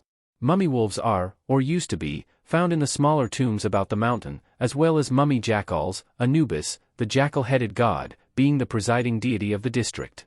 A mummy jackal from this place, curiously wrapped in striped bandages, is to be seen in the first Egyptian room at the British Museum. But the view from the mountain above Sayat is finer than its tombs and more ancient than its mummies. Seen from within the great doorway of the second grotto, it looks like a framed picture. For the foreground, we have a dazzling slope of limestone debris, in the middle distance, a wide plain clothed with the delicious tender green of very young corn, farther away yet, the cupolas and minarets of Sayat rising from the midst of a belt of palm groves, beyond these again, the molten gold of the great river glittering away, coil after coil, into the far distance, and all along the horizon, the everlasting boundary of the desert. Large pools of placid water left by the last inundation lie here and there, like lakes amid the green. A group of brown men are waiting yonder with their nets. A funeral comes along the embanked road, the bier carried at a rapid pace on men's shoulders, and covered with a red shawl, the women taking up handfuls of dust and scattering it upon their heads as they walk. We can see the dust flying, and hear their shrill wail borne upon the breathless air. The cemetery towards which they are going lies round to the left, at the foot of the mountain, a wilderness of little white cupolas, with here and there a tree. Broad spaces of shade sleep under the spreading sycamores by the roadside, a hawk circles overhead, and Sayat, bathed in the splendor of the morning sun, looks as fairy-like as ever. Lepsius is reported to have said that the view from this hillside was the finest in Egypt. But Egypt is a long country, and questions of precedence are delicate matters to deal with. It is, however, a very beautiful view, though most travelers who know the scenery about Thebes and the approach to Aswan would hesitate, I should fancy, to give the preference to a landscape from which the nearer mountains are excluded by the position of the spectator. The tombs here, as in many other parts of Egypt, are said to have been largely appropriated by early Christian anchorites during the reigns of the later Roman emperors, and to these recluses may perhaps be ascribed the legend that makes Lycopolis the abode of Joseph and Mary during the years of their sojourn in Egypt. It is, of course, but a legend, and wholly improbable. If the Holy Family ever journeyed into Egypt at all, which certain biblical critics now hold to be doubtful, they probably rested from their wanderings at some town not very far from the eastern border, as Tanis, or Pithom, or Bubastis. Sayat would, at all events, lie at least 250 miles to the southward of any point to which they might reasonably be supposed to have penetrated. Still, one would like to believe a story that laid the scene of our Lord's childhood in the midst of this beautiful and glowing Egyptian pastoral. With what profound and touching interest it would invest the place. With what different eyes we should look down upon a landscape which must have been dear and familiar to him in all its details, and which, from the nature of the ground, must have remained almost unchanged from his day to ours. The mountain with its tombs, the green cornflats, the Nile and the desert, looked then as they look now. It is only the Moslem minarets that are new. It is only the pylons and sanctuaries of the ancient worship that have passed away. We started from Siyat with a couple of tons of new brown bread on board, which, being cut into slices and laid to dry in the sun, was speedily converted into rusks and stored away in 2 huge lockers on the upper deck. The sparrows and water wagtails had a good time while the drying went on, but no one seemed to grudge the toll they levied. We often had a big wind now, though it seldom began to blow before 10 or 11 a.m., and generally fell at sunset. Now and then, when it chanced to keep up, and the river was known to be free from shallows, we went on sailing through the night, but this seldom happened, and when it did happen, it made sleep impossible, so that nothing but the certainty of doing a great many miles between bedtime and breakfast could induce us to put up with it. We had now been long enough afloat to find out that we had almost always one man on the sick list, and were therefore habitually short of a hand for the navigation of the boat. There never were such fellows for knocking themselves to pieces as our sailors. They were always bruising their feet, wounding their hands, getting sunstrokes, and wiltlows, and sprains, and disabling themselves in some way. Elle, with her little medicine chest and her roll of lint and bandages, soon had a small but steady practice, and might have been seen about the lower deck most mornings after breakfast, repairing these damaged Alice and Hossens. It was well for them that we carried an experienced surgeon, for they were entirely helpless and despondent when hurt, and ignorant of the commonest remedies. Nor is this helplessness confined to natives of the sailor and fellah class. The provincial proprietors and officials are to the full as ignorant, not only of the uses of such simple things as poultices or wet compresses, but of the most elementary laws of health. Doctors there are none south of Cairo, and such is the general mistrust of state medicine, that when, as in the case of any widely spread epidemic, a medical officer is sent up the river by order of the government, half the people are said to conceal their sick, while the other half reject the remedies prescribed for them. Their trust in the skill of the passing European is, on the other hand, unbounded. Appeals for advice and medicine were constantly being made to us by both rich and poor, and there was something very pathetic in the simple faith with which they accepted any little help we were able to give them. Meanwhile L's medical reputation, being confirmed by a few simple cures, rose high among the crew.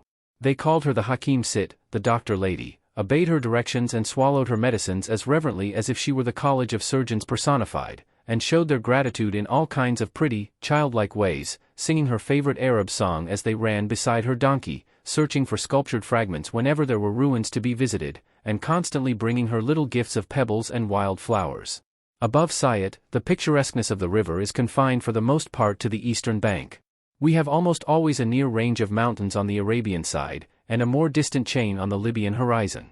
Gebel Sheikh el Reina succeeds to Gebel Abu Feda, and is followed in close succession by the cliffs of Gao, of Gebel Sheikh el Hiridi, of Gebel Izarat and Gebel Tuk, all alike rigid in strongly marked beds of level limestone strata, flat-topped and even, like lines of giant ramparts, and more or less pierced with orifices which we know to be tombs, but which look like loopholes from a distance. Flying before the wind with both sails set, we see the rapid panorama unfold itself day after day, mile after mile, hour after hour. Villages, palm groves, rock-cut sepulchres, flit past and are left behind. Today we enter the region of the Dam Palm. Tomorrow we pass the map-drawn limit of the crocodile. The cliffs advance, recede, open away into desolate-looking valleys, and show faint traces of paths leading to excavated tombs on distant heights. The headland that looked shadowy in the distance a couple of hours ago is reached and passed. The cargo boat on which we have been gaining all the morning is outstripped and dwindling in the rear. Now we pass a bold bluff sheltering a sheikah's tomb and a solitary dam palm, now an ancient quarry from which the stone has been cut out in smooth masses, leaving great halls, and corridors, and stages in the mountainside. At Gao, one the scene of an insurrection headed by a crazy dervish some 10 years ago, we see, in place of a large and populous village, only a tract of fertile corn ground, a few ruined huts, and a group of decapitated palms. We are now skirting Gebel Sheikh el Hiridi, here bordered by a rich margin of cultivated flat, yonder leaving space for scarce a strip of roadway between the precipice and the river. Then comes Reina, a large village of square mud towers, lofty and battlement, with string courses of pots for the pigeons, and later on, Gurj, once the capital town of Middle Egypt, where we put in for half an hour to post and inquire for letters. Here the Nile is fast eating away the bank and carrying the town by storm. A ruined mosque with pointed arches, roofless cloisters, and a leaning column that must surely have come to the ground by this time, stands just above the landing place. 100 years ago, it lay a quarter of a mile from the river. 10 years ago it was yet perfect. After a few more inundations it will be swept away. Till that time comes, however, it helps to make Gurj one of the most picturesque towns in Egypt. At Farshut we see the sugar works in active operation, smoke pouring from the tall chimneys, steam issuing from the traps in the basement, cargo boats unlading fresh sugarcane against the bank, heavily burdened Arabs transporting it to the factory, bullock trucks laden with cane leaf for firing. A little higher up, at Sahil Bajura on the opposite side of the river, we find the bank strewn for full a quarter of a mile with sugarcane en masse. Hundreds of camels are either arriving laden with it, or going back for more. Dozens of cargo boats are drawn up to receive it, swarms of brown fellahin are stacking it on board for unshipment again at Farshut. The camels snort and growl, the men shout, the overseers, in blue-fringed robes and white turbans, stalk to and fro, and keep the work going. The mountains here recede so far as to be almost out of sight, and a plain rich in sugarcane and date palms widens out between them and the river. And now the banks are lovely with an unwonted wealth of verdure. The young corn clothes the plain like a carpet, while the yellow-tasseled mimosa, the feathery tamarisk, the dom and date palm, and the spreading sycamore fig, border the towing path like garden trees beside a garden walk. Farther on still, when all this greenery is left behind and the banks have again become flat and bare, we see to our exceeding surprise what seems to be a very large grizzled ape perched on the top of a dust heap on the western bank. The creature is evidently quite tame, and sits on his haunches in just that chilly, melancholy posture that the chimpanzee is wont to assume in his cage at the zoological gardens. Some 6 or 8 Arabs, one of whom has dismounted from his camel for the purpose, are standing round and staring at him, much as the British public stands round and stares at the specimen in the Regent's Park. Meanwhile a strange excitement breaks out among our crew. They crowd to the side, they shout, they gesticulate, the captain salams, the steersman waves his hand, all eyes are turned towards the shore. "Do you see Sheikh Salim?" cries Talami breathlessly, rushing up from below. "There he is. Look at him. That is Sheikh Salim." And so we find out that it is not a monkey but a man, and not only a man, but a saint. Holiest of the holy, dirtiest of the dirty, white-pated, white-bearded, withered, bent, and knotted up, is the renowned Sheikh Salim, he who, naked and unwashed, has sat on that same spot every day through summer heat and winter cold for the last 50 years, never providing himself with food or water, never even lifting his hand to his mouth, depending on charity not only for his food but for his feeding. He is not nice to look at, even by this dim light, and at this distance, but the sailors think him quite beautiful, and call aloud to him for his blessing as we go by. "It is not by our own will that we sail past, O Father," they cry. "Fain would we kiss thy hand, but the wind blows and the merkeb, boat, goes and we have no power to stay." But Sheikh Salim neither lifts his head nor shows any sign of hearing, and in a few minutes the mound on which he sits is left behind in the gloaming. At Hao, where the new town is partly built on the mounds of the old, Diospolis Parva, we next morning saw the natives transporting small boatloads of ancient brick rubbish to the opposite side of the river, for the purpose of manuring those fields from which the early Dura crop had just been gathered in. Thus, curiously enough, the mud left by some inundation of 2,000 or 3,000 years ago comes at last to the use from which it was then diverted, and is found to be more fertilizing than the new deposit. At Khazar es said, a little farther on, we came to one of the well-known bad bits, a place where the bed of the river is full of sunken rocks, and sailing is impossible. Here the men were half the day punting the dahabeeyah over the dangerous part, while we grubbed among the mounds of what was once the ancient city of Chinobashan. These remains, which cover a large superficial area and consist entirely of crude brick foundations, are very interesting, and in good preservation. We traced the ground plans of several houses, followed the passages by which they were separated, and observed many small arches which seemed built on too small a scale for doors or windows, but for which it was difficult to account in any other way. Brambles and weeds were growing in these deserted enclosures, while rubbish heaps, excavated pits, and piles of broken pottery divided the ruins and made the work of exploration difficult. We looked in vain for the dilapidated quay and sculptured blocks mentioned in Wilkinson's General View of Egypt, but if the foundation stones of the sugar factory close against the mooring place could speak, they would no doubt explain the mystery. We saw nothing, indeed, to show that Chinobashan had contained any stone structures whatever, save the broken shaft of one small granite column. Ksresyad. The village of Khazar es Syad consists of a cluster of mud huts and a sugar factory, but the factory was idle that day, and the village seemed half deserted. The view here is particularly fine. About a couple of miles to the southward, the mountains, in magnificent procession, came down again at right angles to the river, and thence reach away in long ranges of precipitous headlands. The plain, terminating abruptly against the foot of this gigantic barrier, opens back eastward to the remotest horizon, an undulating sea of glistening sand, bordered by a chaotic middle distance of mounded ruins. Nearest of all, a narrow foreground of cultivated soil, green with young crops and watered by frequent shadufs, extends along the riverside to the foot of the mountains. A sheikah's tomb shaded by a single dom palm is conspicuous on the bank, while far away, planted amid the solitary sands, we see a large Coptic convent with many cupolas, a cemetery full of Christian graves, and a little oasis of date palms indicating the presence of a spring. The chief interest of this scene, however, centers in the ruins, and these, looked upon from a little distance, blackened, desolate, half-buried, obscured every now and then, when the wind swept over them, by swirling clouds of dust, reminded us of the villages we had seen not 2 years before, half overwhelmed and yet smoking, in the midst of a lava torrent below Vesuvius. We now had the full moon again, making night more beautiful than day. Sitting on deck for hours after the sun had gone down, when the boat glided gently on with half-filled sail and the force of the wind was spent, we used to wonder if in all the world there was another climate in which the effect of moonlight was so magical. To say that every object far or near was visible as distinctly as by day, yet more tenderly, is to say nothing. It was not only form that was defined, it was not only light and shadow that were vivid, it was color that was present. Color neither deadened or changed, but softened, glowing, spiritualized.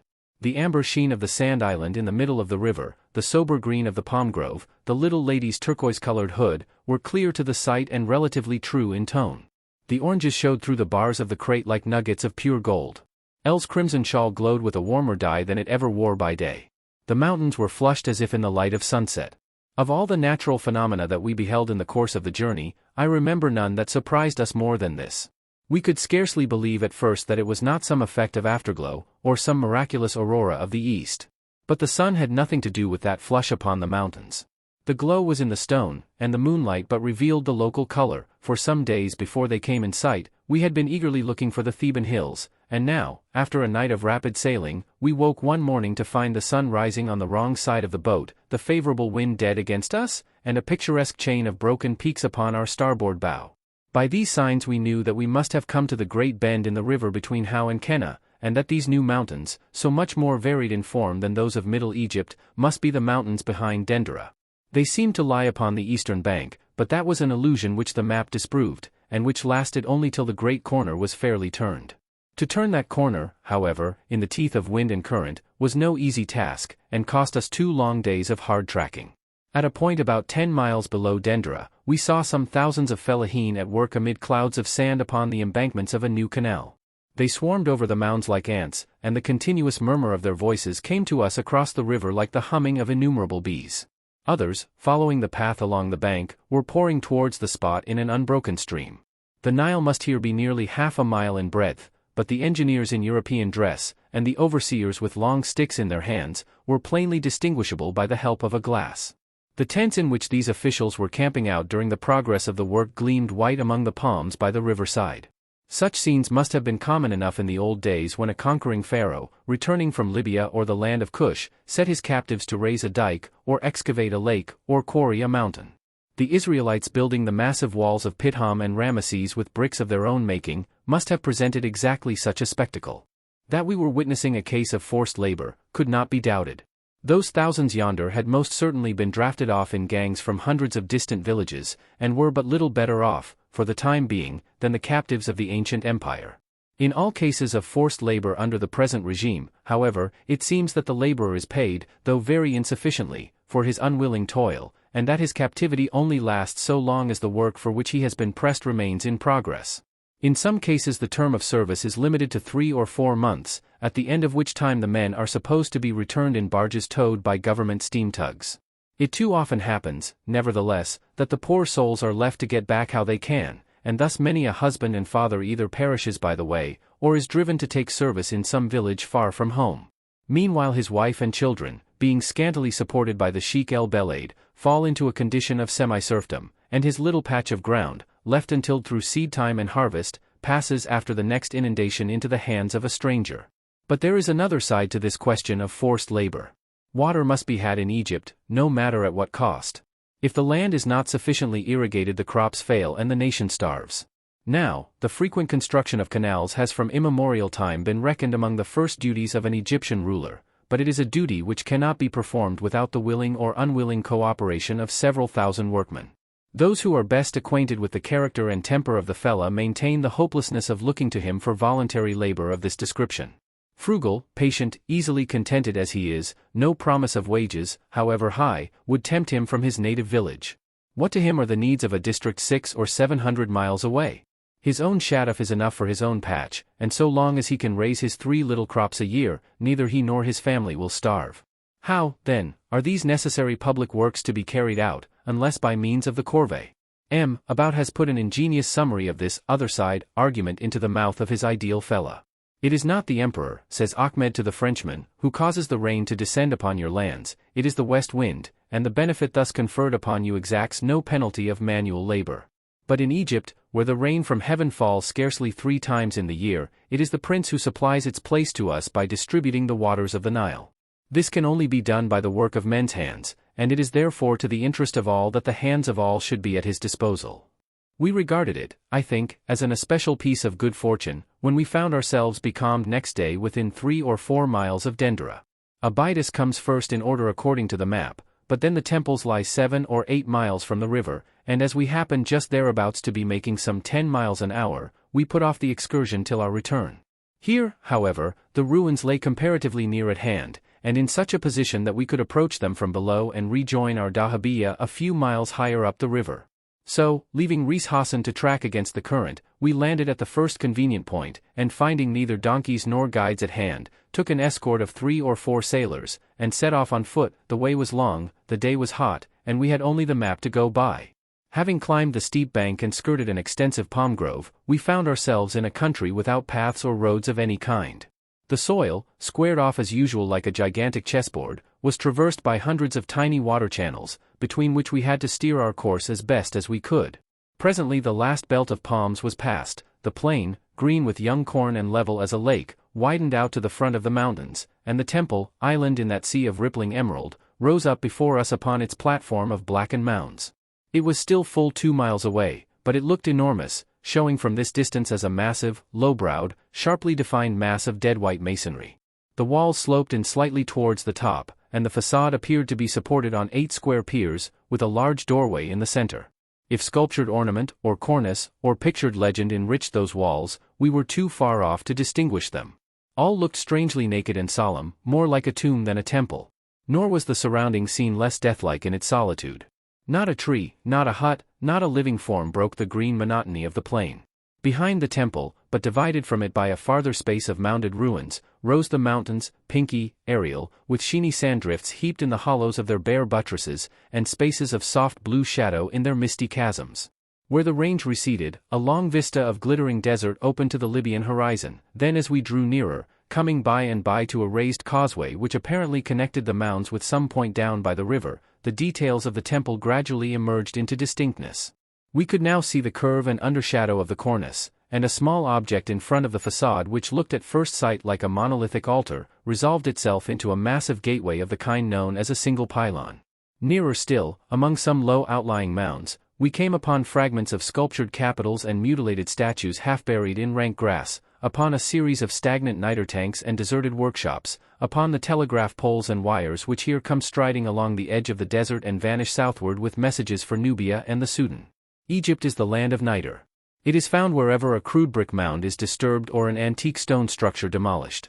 The Nile mud is strongly impregnated with it, and in Nubia we used to find it lying in thick talc-like flakes upon the surface of rocks far above the present level of the inundation.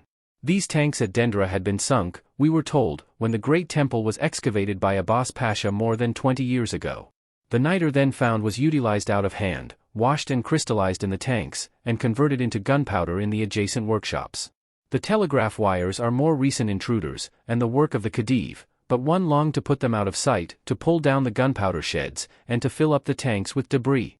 For what had the arts of modern warfare or the wonders of modern science to do with Hathor, the Lady of Beauty and the Western Shades, the nurse of Horus, the Egyptian Aphrodite, to whom yonder mountain of wrought stone and all these wastes were sacred? We were by this time near enough to see that the square piers of the facade were neither square nor piers, but huge round columns with human-headed capitals, and that the walls, instead of being plain and tomb-like, were covered with an infinite multitude of sculptured figures. The pylon, rich with inscriptions and bas-reliefs, but disfigured by myriads of tiny wasps' nests, like clustered mud bubbles, now towered high above our heads, and led to a walled avenue cut direct through the mounds, and sloping downwards to the main entrance of the temple.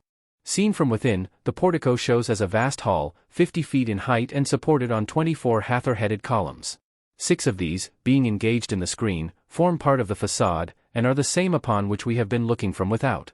By degrees, as our eyes become used to the twilight, we see here and there a capital which still preserves the vague likeness of a gigantic female face, while, dimly visible on every wall, pillar, and doorway, a multitude of fantastic forms, hawk-headed, ibis-headed, cow-headed, mitred, plumed, holding aloft strange emblems, seated on thrones, performing mysterious rites, seem to emerge from their places, like things of life.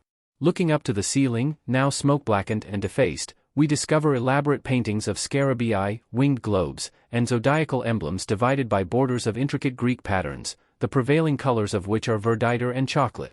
Bands of hieroglyphic inscriptions, of royal ovals, of hather heads, of mitred hawks, of lion-headed chimeras, of divinities and kings in bas-relief, cover the shafts of the great columns from top to bottom, and even here, every accessible face, however small, has been laboriously mutilated. Bewildered at first sight of these profuse and mysterious decorations, we wander round and round, going on from the first hall to the second, from the second to the third, and plunging into deeper darkness at every step. We have been reading about these gods and emblems for weeks past, we have studied the plan of the temple beforehand, yet now that we are actually here, our book knowledge goes for nothing, and we feel as hopelessly ignorant as if we had been suddenly landed in a new world. Not till we have got over this first feeling of confusion, not till, resting a while on the base of one of the columns, we again open out the plan of the building, do we begin to realize the purport of the sculptures by which we are surrounded. The ceremonial of Egyptian worship was essentially processional. Herein we have the central idea of every temple, and the key to its construction. It was bound to contain store chambers in which were kept vestments, instruments, divine emblems, and the like, laboratories for the preparation of perfumes and unguents, treasuries for the safe custody of holy vessels and precious offerings, chambers for the reception and purification of tribute in kind, halls for the assembling and marshalling of priests and functionaries, and, for processional purposes, corridors, staircases, courtyards, cloisters, and vast enclosures planted with avenues of trees and surrounded by walls which hedged in with inviolable secrecy the solemn rites of the priesthood. In this plan, it will be seen, there is no provision made for anything in the form of public worship, but then an Egyptian temple was not a place for public worship. It was a treasure house, a sacristy, a royal oratory, a place of preparation, of consecration, of sacerdotal privacy. There, in costly shrines, dwelt the divine images. There they were robed and unrobed, perfumed with incense, visited and worshipped by the king. On certain great days of the calendar, as on the occasion of the festival of the New Year, or the panegyrics of the local gods, these images were brought out, paraded along the corridors of the temple, carried round the roof, and borne with waving of banners, and chanting of hymns, and burning of incense, through the sacred groves of the enclosure. Probably none were admitted to these ceremonies save persons of royal or priestly birth. To the rest of the community, all that took place within those massy walls was enveloped in mystery. It may be questioned, indeed, whether the great mass of people had any kind of personal religion. They may not have been rigidly excluded from the temple precincts, but they seem to have been allowed no participation in the worship of the gods. If now and then, on high festival days, they beheld the sacred bark of the deity carried in procession round the temenos, or caught a glimpse of moving figures and glittering ensigns in the pillared dusk of the hypostyle hall, it was all they ever beheld of the solemn services of their church. The temple of Dendra consists of a portico, a hall of entrance, a hall of assembly, a third hall, which may be called the hall of the sacred boats, one small ground-floor chapel, and upwards of 20 side chambers of various sizes, most of which are totally dark. Each one of these halls and chambers bears the sculptured record of its use. Hundreds of tableaus in bas-relief, thousands of elaborate hieroglyphic inscriptions, cover every foot of available space on wall and ceiling and soffit, on doorway and column, and on the lining slabs of passages and staircases. These precious texts contain, amid much that is mystical and tedious, an extraordinary wealth of indirect history. Here we find programs of ceremonial observances, numberless legends of the gods, chronologies of kings with their various titles, registers of weights and measures, catalogues of offerings, recipes for the preparation of oils and essences, records of repairs and restorations done to the temple, geographical lists of cities and provinces, inventories of treasure, and the like. The Hall of Assembly contains a calendar of festivals, and sets forth with studied precision the rites to be performed on each recurring anniversary. On the ceiling of the portico we find an astronomical zodiac, on the walls of a small temple on the rood, the whole history of the resurrection of Osiris, together with the order of prayer for the 12 hours of the night, and a calendar of the festivals of Osiris in all the principal cities of Upper and Lower Egypt. 70 years ago, these inscriptions were the puzzle and despair of the learned, but since modern science has plucked out the heart of its mystery, the whole temple lies before us an open volume filled to overflowing with strange and quaint and heterogeneous matter, a Talmud in sculptured stone. Given such help as Mariette's handbook affords, one can trace out most of these curious things, and identify the uses of every hall and chamber throughout the building. The king, in the double character of pharaoh and high priest, is the hero of every sculptured scene. Wearing sometimes the truncated crown of Lower Egypt, sometimes the helmet crown of Upper Egypt, and sometimes the skent, which is a combination of both, he figures in every tableau and heads every procession. Beginning with the sculptures of the portico, we see him arrive, preceded by his 5 royal standards. He wears his long robe, his sandals are on his feet, he carries his staff in his hand. 2 goddesses receive him at the door and conduct him into the presence of Thoth, the ibis-headed, and Horus, the hawk-headed, who pour upon him a double stream of the waters of life. Thus purified, he is crowned by the goddesses of Upper and Lower Egypt, and by them consigned to the local deities of Thebes and Heliopolis, who usher him into the supreme presence of Hathor. He then presents various offerings and recites certain prayers, whereupon the goddess promises him length of days, everlasting renown, and other good things. We next see him, always with the same smile and always in the same attitude, doing homage to Osiris, to Horus and other divinities. He presents them with flowers, wine, bread, incense, while they in return promise him life, joy, abundant harvests, victory, and the love of his people. These pretty speeches, chefs d'oeuvre of diplomatic style and models of elegant flattery, are repeated over and over again in scores of hieroglyphic groups. Mariette, however, sees in them something more than the language of the court grafted upon the language of the hierarchy. He detects the language of the schools, and discovers in the utterances here ascribed to the king and the gods a reflection of that contemporary worship of the beautiful, the good, and the true, which characterized the teaching of the Alexandrian Museum. 5. Passing on from the portico to the Hall of Assembly, we enter a region of still dimmer twilight, beyond which all is dark. In the side chambers, where the heat is intense and the atmosphere stifling, we can see only by the help of lighted candles. These rooms are about 20 feet in length, separate, like prison cells, and perfectly dark. The sculptures which cover the walls are, however, as numerous as those in the outer halls, and indicate in each instance the purpose for which the room was designed.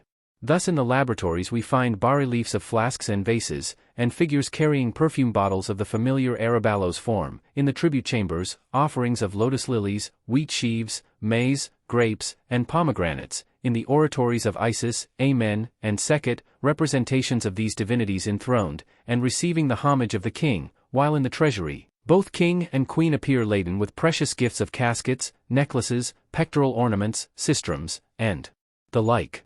It would seem that the image breakers had no time to spare for these dark cells, for here the faces and figures are unmutilated, and in some places even the original coloring remains in excellent preservation. The complexion of the goddesses, for instance, is painted of a light buff, the king's skin is dark red, that of Amen, blue. Isis wears a rich robe of the well-known Indian pine pattern, Sekhet figures in a many-colored garment curiously diapered, Amen is clad in red and green chain armor. The skirts of the goddesses are inconceivably scant, but they are rich in jewelry, and their headdresses, necklaces, and bracelets are full of minute and interesting detail. In one of the 4 oratories dedicated to Sekhet, the king is depicted in the act of offering a pectoral ornament of so rich and elegant a design that, had there been time and daylight, the writer would fain have copied it. In the center room at the extreme end of the temple, exactly opposite the main entrance, lies the oratory of Hathor. This dark chamber, into which no ray of daylight has ever penetrated, contains the sacred niche, the Holy of Holies, in which was kept the great golden sistrum of the goddess. The king alone was privileged to take out that mysterious emblem. Having done so, he enclosed it in a costly shrine, covered it with a thick veil, and placed it in one of the sacred boats of which we find elaborate representations sculptured on the walls of the hall in which they were kept. These boats, which were constructed of cedar wood, gold, and silver, were intended to be hoisted on wrought poles, and so carried in procession on the shoulders of the priests. The niche is still there, a mere hole in the wall, some 3 feet square and about 8 feet from the ground. Thus, candle in hand, we make the circuit of these outer chambers. In each doorway, besides the place cut out for the bolt, we find a circular hole drilled above and a quadrant-shaped hollow below, where once upon a time the pivot of the door turned in its socket. The paved floors, torn up by treasure-seekers, are full of treacherous holes and blocks of broken stone. The ceilings are very lofty. In the corridors a dim twilight reigns, but all is pitch dark beyond these gloomy thresholds. Hurrying along by the light of a few flaring candles, one cannot but feel oppressed by the strangeness and awfulness of the place. We speak with bated breath, and even our chattering Arabs for once are silent. The very air tastes as if it had been imprisoned here for centuries.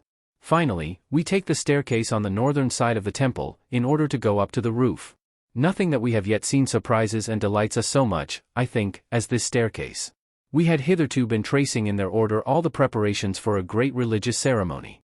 We have seen the king enter the temple, undergo the symbolical purification, receive the twofold crown, and say his prayers to each divinity in turn. We have followed him into the laboratories, the oratories, and the Holy of Holies. All that he has yet done, however, is preliminary. The procession is yet to come, and here we have it. Here, sculptured on the walls of this dark staircase, the crowning ceremony of Egyptian worship is brought before our eyes in all its details. Here, one by one, we have the standard bearers, the hierophants with the offerings, the priests, the whole long, wonderful procession, with the king marching at its head.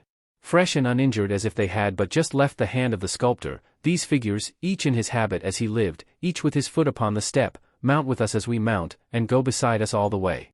Their attitudes are so natural, their forms so roundly cut, that one could almost fancy them in motion as the lights flicker by. Surely there must be some one weird night in the year when they step out from their places, and take up the next verse of their chanted hymn, and, to the sound of instruments long mute and songs long silent, pace the moonlit roof in ghostly order.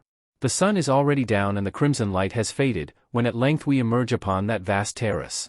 The roofing stones are gigantic. Striding to and fro over some of the biggest, our idle man finds several that measure 7 paces in length by 4 in breadth. In yonder distant corner, like a little stone lodge in a vast courtyard, stands a small temple supported on hather-headed columns, while at the eastern end, forming a second and loftier stage, rises the roof of the portico. Meanwhile, the afterglow is fading. The mountains are yet clothed in an atmosphere of tender half-light, but mysterious shadows are fast creeping over the plain, and the mounds of the ancient city lie at our feet, confused and tumbled, like the waves of a dark sea.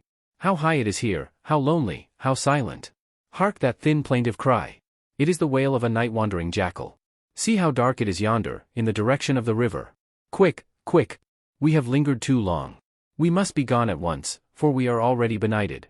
We ought to have gone down by way of the opposite staircase, which is lined with sculptures of the descending procession, and out through the temple, but there is no time to do anything but scramble down by a breach in the wall at a point where the mounds yet lie heaped against the south side of the building.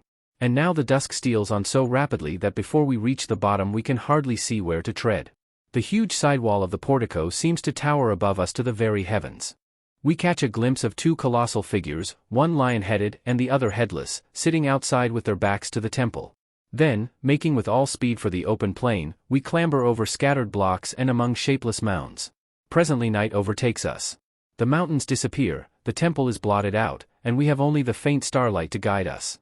We stumble on, however, keeping all close together, firing a gun every now and then, in the hope of being heard by those in the boats, and as thoroughly and undeniably lost as the babes in the wood. At last, just as some are beginning to knock up and all to despair, Ptolemy fires his last cartridge.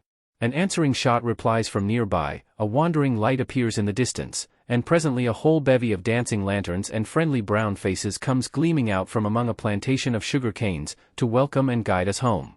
Dear, sturdy, faithful little Reis Hassan, honest Khalife, laughing Salami, gentle Mehemet Ali, and Musa, black but comely, they were all there. What a shaking of hands there was, what a gleaming of white teeth, what a shower of mutually unintelligible congratulations. For my own part, I may say with truth that I was never much more rejoiced at a meeting in my life, according to the account given in her letters by Lady Duff Gordon. This dervish, who had acquired a reputation for unusual sanctity by repeating the name of Allah 3,000 times every night for 3 years, believed that he had by these means rendered himself invulnerable, and so, proclaiming himself the appointed slayer of Antichrist, he stirred up a revolt among the villages bordering Gebel Sheikh. Hiridi instigated an attack on an English dahabiya, and brought down upon himself and all that countryside the swift and summary vengeance of the government. Steamers with troops commanded by Fadl Pasha were dispatched up the river, rebels were shot, villages sacked, crops and cattle confiscated. The women and children of the place were then distributed among the neighboring hamlets, and Gao, which was as large a village as Luxor, ceased to exist. The dervish's fate remained uncertain. He was shot, according to some, and by others it was said that he had escaped into the desert under the protection of a tribe of Bedouins. Sir G. Wilkinson states the total length of the temple to be 93 paces, or 220 feet, and the width of the portico 50 paces. Murray gives no measurements, neither does Mariette Bey in his delightful little itinerary, neither does Ferguson, nor Champollion, nor any other writer to whose works I have had access. The names of Augustus, Caligula, Tiberius, Domitian, Claudius, and Nero are found in the royal ovals, the oldest being those of Ptolemy XI, the founder of the present edifice, which was, however, rebuilt upon the site of a succession of older buildings, of which the most ancient dated back as far as the reign of Khufu, the builder of the Great Pyramid. This fact, and the still more interesting fact that the oldest structure of all was believed to belong to the inconceivably remote period of the Horshizu, or followers of Horus, i.e. the petty chiefs, or princes, who ruled in Egypt before the foundation of the first monarchy, is recorded in the following remarkable inscription discovered by Mariette in one of the crypts constructed in the thickness of the walls of the present temple. The first text relates to certain festivals to be celebrated in honor of Hathor, and states that all the ordained ceremonies had been performed by King Thothmes III, XVIIth dynasty, in memory of his mother, Hathor of Dendera. And they found the great fundamental rules of Dendera in ancient writing, written on goatskin in the time of the followers of Horus. This was found in the inside of a brick wall during the reign of King Pepi, Vth dynasty. In the same crypt, another and a more brief inscription runs thus: Great fundamental rule of Dendera. Restorations done by Thothmes III, according to what was found in ancient writing of the time of King Khufu. Hereupon Mariette remarks, the temple of Dendera is not, then, one of the most modern in Egypt, except in so far as it was constructed by one of the later Lagidi. Its origin is literally lost in the night of time. See Dendera, Description Générale, Chap C. Mariette's Dendera, which contains the whole of these multitudinous inscriptions in 166 plates, also a selection of some of the most interesting in Bruges and Dumekens Recueil de Monuments Egyptiens and Geographische Inschriften. Hathor, or more correctly Hathor, i.e. the abode of Horus, is not merely the Aphrodite of ancient Egypt. She is the pupil of the eye of the sun, she is the goddess of that beneficent planet whose rising heralds the waters of the inundation. She represents the eternal youth of nature, and is the direct personification of the beautiful. She is also goddess of truth. I offer the truth to thee, O goddess of Dendera, says the king, in one of the inscriptions of the sanctuary of the sistrum, for truth is thy work, and thou thyself art truth. Lastly, her emblem is the sistrum, and the sound of the sistrum, according to Plutarch, was supposed to terrify and expel Typhon, the evil principle, just as in medieval times the ringing of church bells was supposed to scare Beelzebub and his crew. From this point of view, the sistrum becomes typical of the triumph of good over evil. Mariette, in his analysis of the decorations and inscriptions of this temple, points out how the builders were influenced by the prevailing philosophy of the age, and how they veiled the Platonism of Alexandria beneath the symbolism of the ancient religion. The Hathor of Dendera was in fact worshipped in a sense unknown to the Egyptians of pre-Ptolemaic times. Coming on deck the third morning after leaving Dendera, we found the dahabiya decorated with palm branches, our sailors in their holiday turbans, and Reis Hassan en grande tenue, that is to say in shoes and stockings, which he only wore on very great occasions. Naharak Said, good morning, Luxor, said he, all in one breath. It was a hot, hazy morning, with dim ghosts of mountains glowing through the mist, and a warm wind blowing. We ran to the side, looked out eagerly, but could see nothing. Still the captain smiled and nodded, and the sailors ran hither and thither, sweeping and garnishing, and Egendi, to whom his worst enemy could not have imputed the charge of bashfulness, said, Luxor, Karuf won, all right, every time he came near us. We had read and dreamed so much about Thebes, and it had always seemed so far away, that but for this delicate allusion to the promised sheep, we could hardly have believed we were really drawing nigh unto those famous shores. About 10, however, the mist was lifted away like a curtain, and we saw to the left a rich plain studded with palm groves, to the right a broad margin of cultivated lands bounded by a bold range of limestone mountains, and on the farthest horizon another range, all grey and shadowy. Karnak, Gurna, Luxor, says Reis Hassan triumphantly, pointing in every direction at once. Ptolemy tries to show us Medinet Habu and the Memnonium. The painter vows he can see the heads of the sitting colossi and the entrance to the valley of the tombs of the kings. We, meanwhile, stare bewildered, incredulous, seeing none of these things, finding it difficult, indeed, to believe that anyone else sees them. The river widens away before us, the flats are green on either side, the mountains are pierced with terraces of rock-cut tombs, while far away inland, apparently on the verge of the desert, we see here a clump of sycamores, yonder a dark hillock, midway between both a confused heap of something that may be either fallen rock or fallen masonry, but nothing that looks like a temple, nothing to indicate that we are already within recognizable distance of the grandest ruins in the world. Presently, however, as the boat goes on, a massive, windowless structure which looks, heaven preserve us, just like a brand new fort or prison, towers up above the palm groves to the left. This, we are told, is one of the propylons of Karnak, while a few whitewashed huts and a little crowd of masts now coming into sight a mile or so higher up, mark the position of Luxor. Then up capers Egendi with his never-failing, Luxor, Karuf, all right, to fetch down the tar and Darabuka. The captain claps his hands. A circle is formed on the lower deck.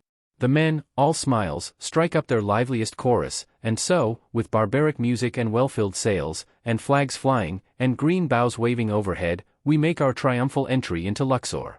The top of another pylon, the slender peak of an obelisk, a colonnade of giant pillars half buried in the soil, the white houses of the English, American, and Prussian consuls, each with its flagstaff and ensign, a steep slope of sandy shore, a background of mud walls and pigeon towers, a foreground of native boats and gaily painted dahabiyas lying at anchor, such, as we sweep by, is our first panoramic view of this famous village.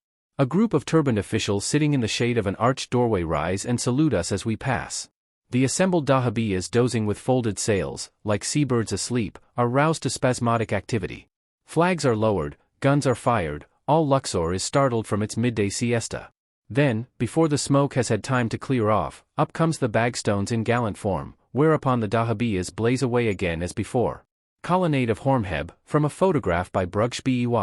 And now there is a rush of donkeys and donkey boys, beggars, guides, and antiquity dealers, to the shore, the children screaming for bakshish, the dealers exhibiting strings of imitation scrabs, the donkey boys vociferating the names and praises of their beasts, all alike regarding us as their lawful prey.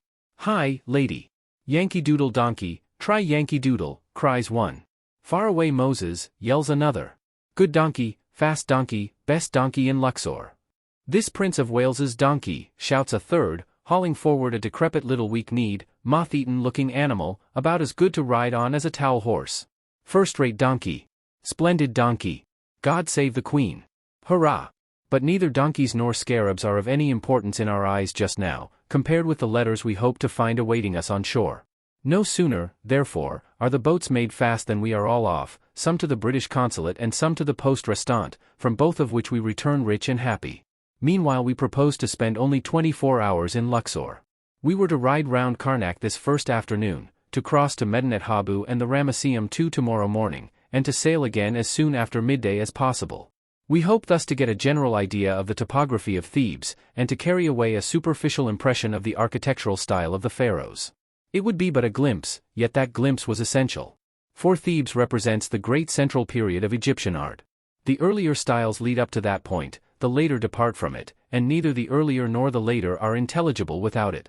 At the same time, however, travelers bound for the Second Cataract do well to put off everything like a detailed study of Thebes till the time of coming back. For the present, a rapid survey of the three principal groups of ruins is enough. It supplies the necessary link. It helps one to a right understanding of Edfu, of Philae, of Abu Simbel. In a word, it enables one to put things in their right places, and this, after all, is a mental process which every traveler must perform for himself. Thebes, I need scarcely say, was built like London on both sides of the river. Its original extent must have been very great, but its public buildings, its quays, its thousands of private dwellings, are gone and have left few traces. The secular city, which was built of crude brick, is represented by a few insignificant mounds, while of the sacred edifices, 5 large groups of limestone ruins, 3 on the western bank and 2 on the eastern, together with the remains of several small temples and a vast multitude of tombs, are all that remain in permanent evidence of its ancient splendor. Luxor is a modern Arab village occupying the site of one of the oldest of these 5 ruins. It stands on the eastern bank, close against the river, about 2 miles south of Karnak and nearly opposite the famous sitting colossi of the western plain. On the opposite bank lie Gurna, the Ramesseum, and Medinet Habu. A glance at the map will do more than pages of explanation to show the relative position of these ruins. The temple of Gurna, it will be seen, is almost vis-a-vis of Karnak. The Ramesseum faces about halfway between Karnak and Luxor. Medinet Habu is placed farther to the south than any building on the eastern side of the river.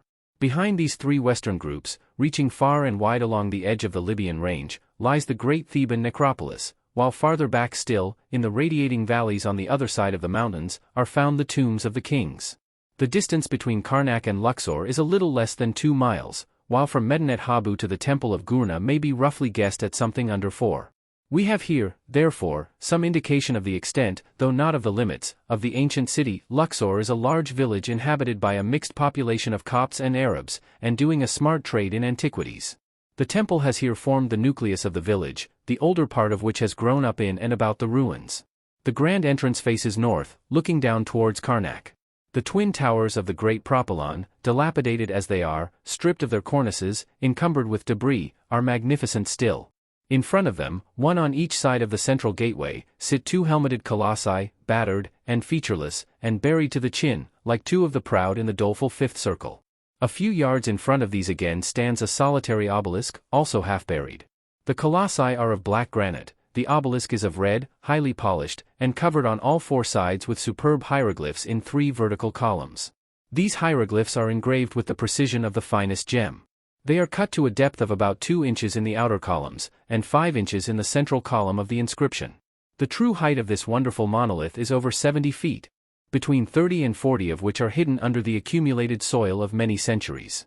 Its companion obelisk, already scaling away by imperceptible degrees under the skyey influences of an alien climate, looks down with melancholy indifference upon the petty revolutions and counter-revolutions of the Place de la Concorde. On a line with the 2 black colossi, but some 50 feet or so farther to the west, rises a third and somewhat smaller head of chert or limestone, the fellow to which is doubtless hidden among the huts that encroach halfway across the face of the eastern tower. The whole outer surface of these towers is covered with elaborate sculptures of gods and men, horses and chariots, the pageantry of triumph and the carnage of war. The king in his chariot draws his terrible bow, or slays his enemies on foot, or sits enthroned, receiving the homage of his court. Whole regiments armed with lance and shield march across the scene. The foe flies in disorder. The king, attended by his fan-bearers, returns in state, and the priests burn incense before him. Temple of Luxor. This king is Ramesses II, called Sesostris and Ozymandias by ancient writers, and best known to history as Ramesses the Great. His actual names and titles as they stand upon the monuments are Are Userma Sot Ben Are Mesu Mere Men, that is to say, Are strong in truth, approved of Are, son of Are, beloved of Amen. The battle scenes here represented relate to that memorable campaign against the Kheta which forms the subject of the famous 3rd Salier Papyrus 3 and is commemorated upon the walls of almost every temple built by this monarch. Separated from his army and surrounded by the enemy, the king, attended only by his chariot driver, is said to have 6 times charged the foe, to have hewn them down with his sword of might, to have trampled them like straw beneath his horse's feet, to have dispersed them single-handed, like a god. 2,500 chariots were there, and he overthrew them, 100,000 warriors, and he scattered them. Those that he slew not with his hand, he chased unto the water's edge, causing them to leap to destruction as leaps the crocodile. Such was the immortal feat of Ramesses, and such the chronicle written by the royal scribe, Pentor. Setting aside the strain of Homeric exaggeration which runs through this narrative, there can be no doubt that it records some brilliant deed of arms actually performed by the king within sight, though not within reach, of his army, and the hieroglyphic texts interspersed among these tableaux state that the events depicted took place on the 5th day of the month Epiphi, in the 5th year of his reign. By this we must understand the 5th year of his sole reign, which would be 5 years after the death of his father, Seti I, with whom he had, from an early age, been associated on the throne. He was a man in the prime of life at the time of this famous engagement, which was fought under the walls of Kadesh on the Orontes, and the bas-relief sculptures show him to have been accompanied by several of his sons, who, though evidently very young, are represented in their war chariots fully armed and taking part in the battle. Point 4. The mutilated colossi are portrait statues of the conqueror. The obelisk, in the pompous style of Egyptian dedications, proclaims that the Lord of the world, guardian son of truth, approved of Ra, has built this edifice in honor of his father Amen Ra, and has erected to him these two great obelisks of stone in face of the house of Ramesses in the city of Ammon. So stately was the approach made by Ramesses the Great to the temple founded about 150 years before his time by Amenhotep III. He also built the courtyard upon which this pylon opened, joining it to the older part of the building in such wise that the original first court became now the second court, while next in order came the portico, the hall of assembly, and the sanctuary. By and by, when the long line of Ramesses had passed away, other and later kings put their hands to the work. The names of Shabaka, Sabaco, of Ptolemy Philopator, and of Alexander the Younger, appear among the later inscriptions, while those of Amenhotep IV, Khuenatan, Horemheb, and Seti, the father of Ramesses the Great, are found in the earlier parts of the building. It was in this way that an Egyptian temple grew from age to age, owing a colonnade to this king and a pylon to that, till it came in time to represent the styles of many periods. Hence, too, that frequent irregularity of plan, which, unless it could be ascribed to the caprices of successive builders, would form so unaccountable a feature in Egyptian architecture. In the present instance, the pylon and courtyard of Ramesses II are set at an angle of 5 degrees to the courtyard and sanctuary of Amenhotep III. This has evidently been done to bring the temple of Luxor into a line with the temple of Karnak, in order that the two might be connected by means of that stupendous avenue of sphinxes, the scattered remains of which yet strew the course of the ancient roadway. As I have already said, these half-buried pylons, this solitary obelisk, those giant heads rising in ghastly resurrection before the gates of the temple, were magnificent still. But it was as the magnificence of a splendid prologue to a poem of which only garbled fragments remain. Beyond that entrance lay a smoky, filthy, intricate labyrinth of lanes and passages. Mud hovels, mud pigeon towers, mud yards, and a mud mosque, clustered like wasps' nests in and about the ruins. Architraves sculptured with royal titles supported the roofs of squalid cabins. Stately capitals peeped out from the midst of sheds in which buffaloes, camels, donkeys, dogs, and human beings were seen herding together in unsavory fellowship. Cocks crew, hens cackled, pigeons cooed, turkeys gobbled, children swarmed, women were baking and gossiping, and all the sordid routine of Arab life was going on, amid winding alleys that masked the colonnades and defaced the inscriptions of the pharaohs. To trace the plan of this part of the building was then impossible. All communication being cut off between the courts and the portico, we had to go round outside and through a door at the farther end of the temple, in order to reach the sanctuary and the adjoining chambers. The Arab who kept the key provided an inch or two of candle. For it was very dark in there, the roof being still perfect, with a large, rambling, modern house built on top of it, so that if this part of the temple was ever partially lighted, as at Dendra and elsewhere, by small wedge-like openings in the roof, even those faint gleams were excluded. Next came the straggling suburb where the dancing girls most do congregate. These damsels, in gaudy garments of emerald green, bright rose, and flaming yellow, were squatting outside their cabins or lounging unveiled about the thresholds of 2 or 3 dismal dens of cafes in the marketplace. They showed their teeth, and laughed familiarly in our faces. Their eyebrows were painted to meet on the bridge of the nose, their eyes were black and round with kohl, their cheeks were extravagantly rouged, their hair was gummed, and greased, and festooned upon their foreheads, and plaited all over in innumerable tails. Never before had we seen anything in female form so hideous. One of these houris was black, and she looked quite beautiful in her blackness, compared with the painting and plastering of her companions. We now left the village behind, and rode out across a wide plain, barren and hillocky in some parts, overgrown in others with coarse half-a-grass, and dotted here and there with clumps of palms. The Nile lay low and out of sight, so that the valley seemed to stretch away uninterruptedly to the mountains on both sides. Now leaving to the left Ashika's tomb, topped by a little cupola and shaded by a group of tamarisks, now following the bed of a dry watercourse, now skirting shapeless mounds that indicated the site of ruins unexplored, the road, uneven but direct, led straight to Karnak. At every rise in the ground we saw the huge propylons towering higher above the palms. Once, but for only a few moments, there came into sight a confused and widespread mass of ruins, as extensive, apparently, as the ruins of a large town. Then our way dipped into a sandy groove bordered by mud walls and plantations of dwarf palms. All at once this groove widened, became a stately avenue guarded by a double file of shattered sphinxes, and led towards a lofty pylon standing up alone against the sky. Close beside this grand gateway, as if growing there on purpose, rose a thicket of sycamores and palms, while beyond it were seen the twin pylons of a temple. The sphinxes were colossal, and measured about 10 feet in length. 1 or 2 were ram-headed. Of the rest, some 40 or 50 in number, all were headless, some split asunder, some overturned, others so mutilated that they looked like torrent-worn boulders. This avenue once reached from Luxor to Karnak. Taking into account the distance, which is just 2 miles from temple to temple, and the short intervals at which the sphinxes are placed, there cannot originally have been fewer than 500 of them, that is to say 250 on each side of the road. Dismounting for a few minutes, we went into the temple, glanced round the open courtyard with its colonnade of pillars, peeped hurriedly into some ruinous side chambers, and then rode on. Our books told us that we had seen the small temple of Ramesses III. It would have been called large anywhere but at Karnak. I seem to remember the rest as if it had all happened in a dream. Leaving the small temple, we turned towards the river, skirted the mud walls of the native village, and approached the great temple by way of its main entrance. Here we entered upon what had once been another great avenue of sphinxes, ram-headed, couchant on plinths deep cut with hieroglyphic legends, and leading up from some grand landing place beside the Nile. And now the towers that we had first seen as we sailed by in the morning rose straight before us, magnificent in ruin, glittering to the sun, and relieved in creamy light against blue depths of sky. One was nearly perfect, the other, shattered as if by the shock of an earthquake, was still so lofty that an Arab clambering from block to block midway of its vast height looked no bigger than a squirrel. On the threshold of this tremendous portal we again dismounted. Shapeless crude brick mounds, marking the limits of the ancient wall of circuit, reached far away on either side. An immense perspective of pillars and pylons leading up to a very distant obelisk opened out before us. We went in, the great walls towering up like cliffs above our heads, and entered the first court. Here, in the midst of a large quadrangle open to the sky stands a solitary column, the last of a central avenue of 12, some of which, disjointed by the shock, lie just as they fell, like skeletons of vertebrate monsters left stranded by the flood.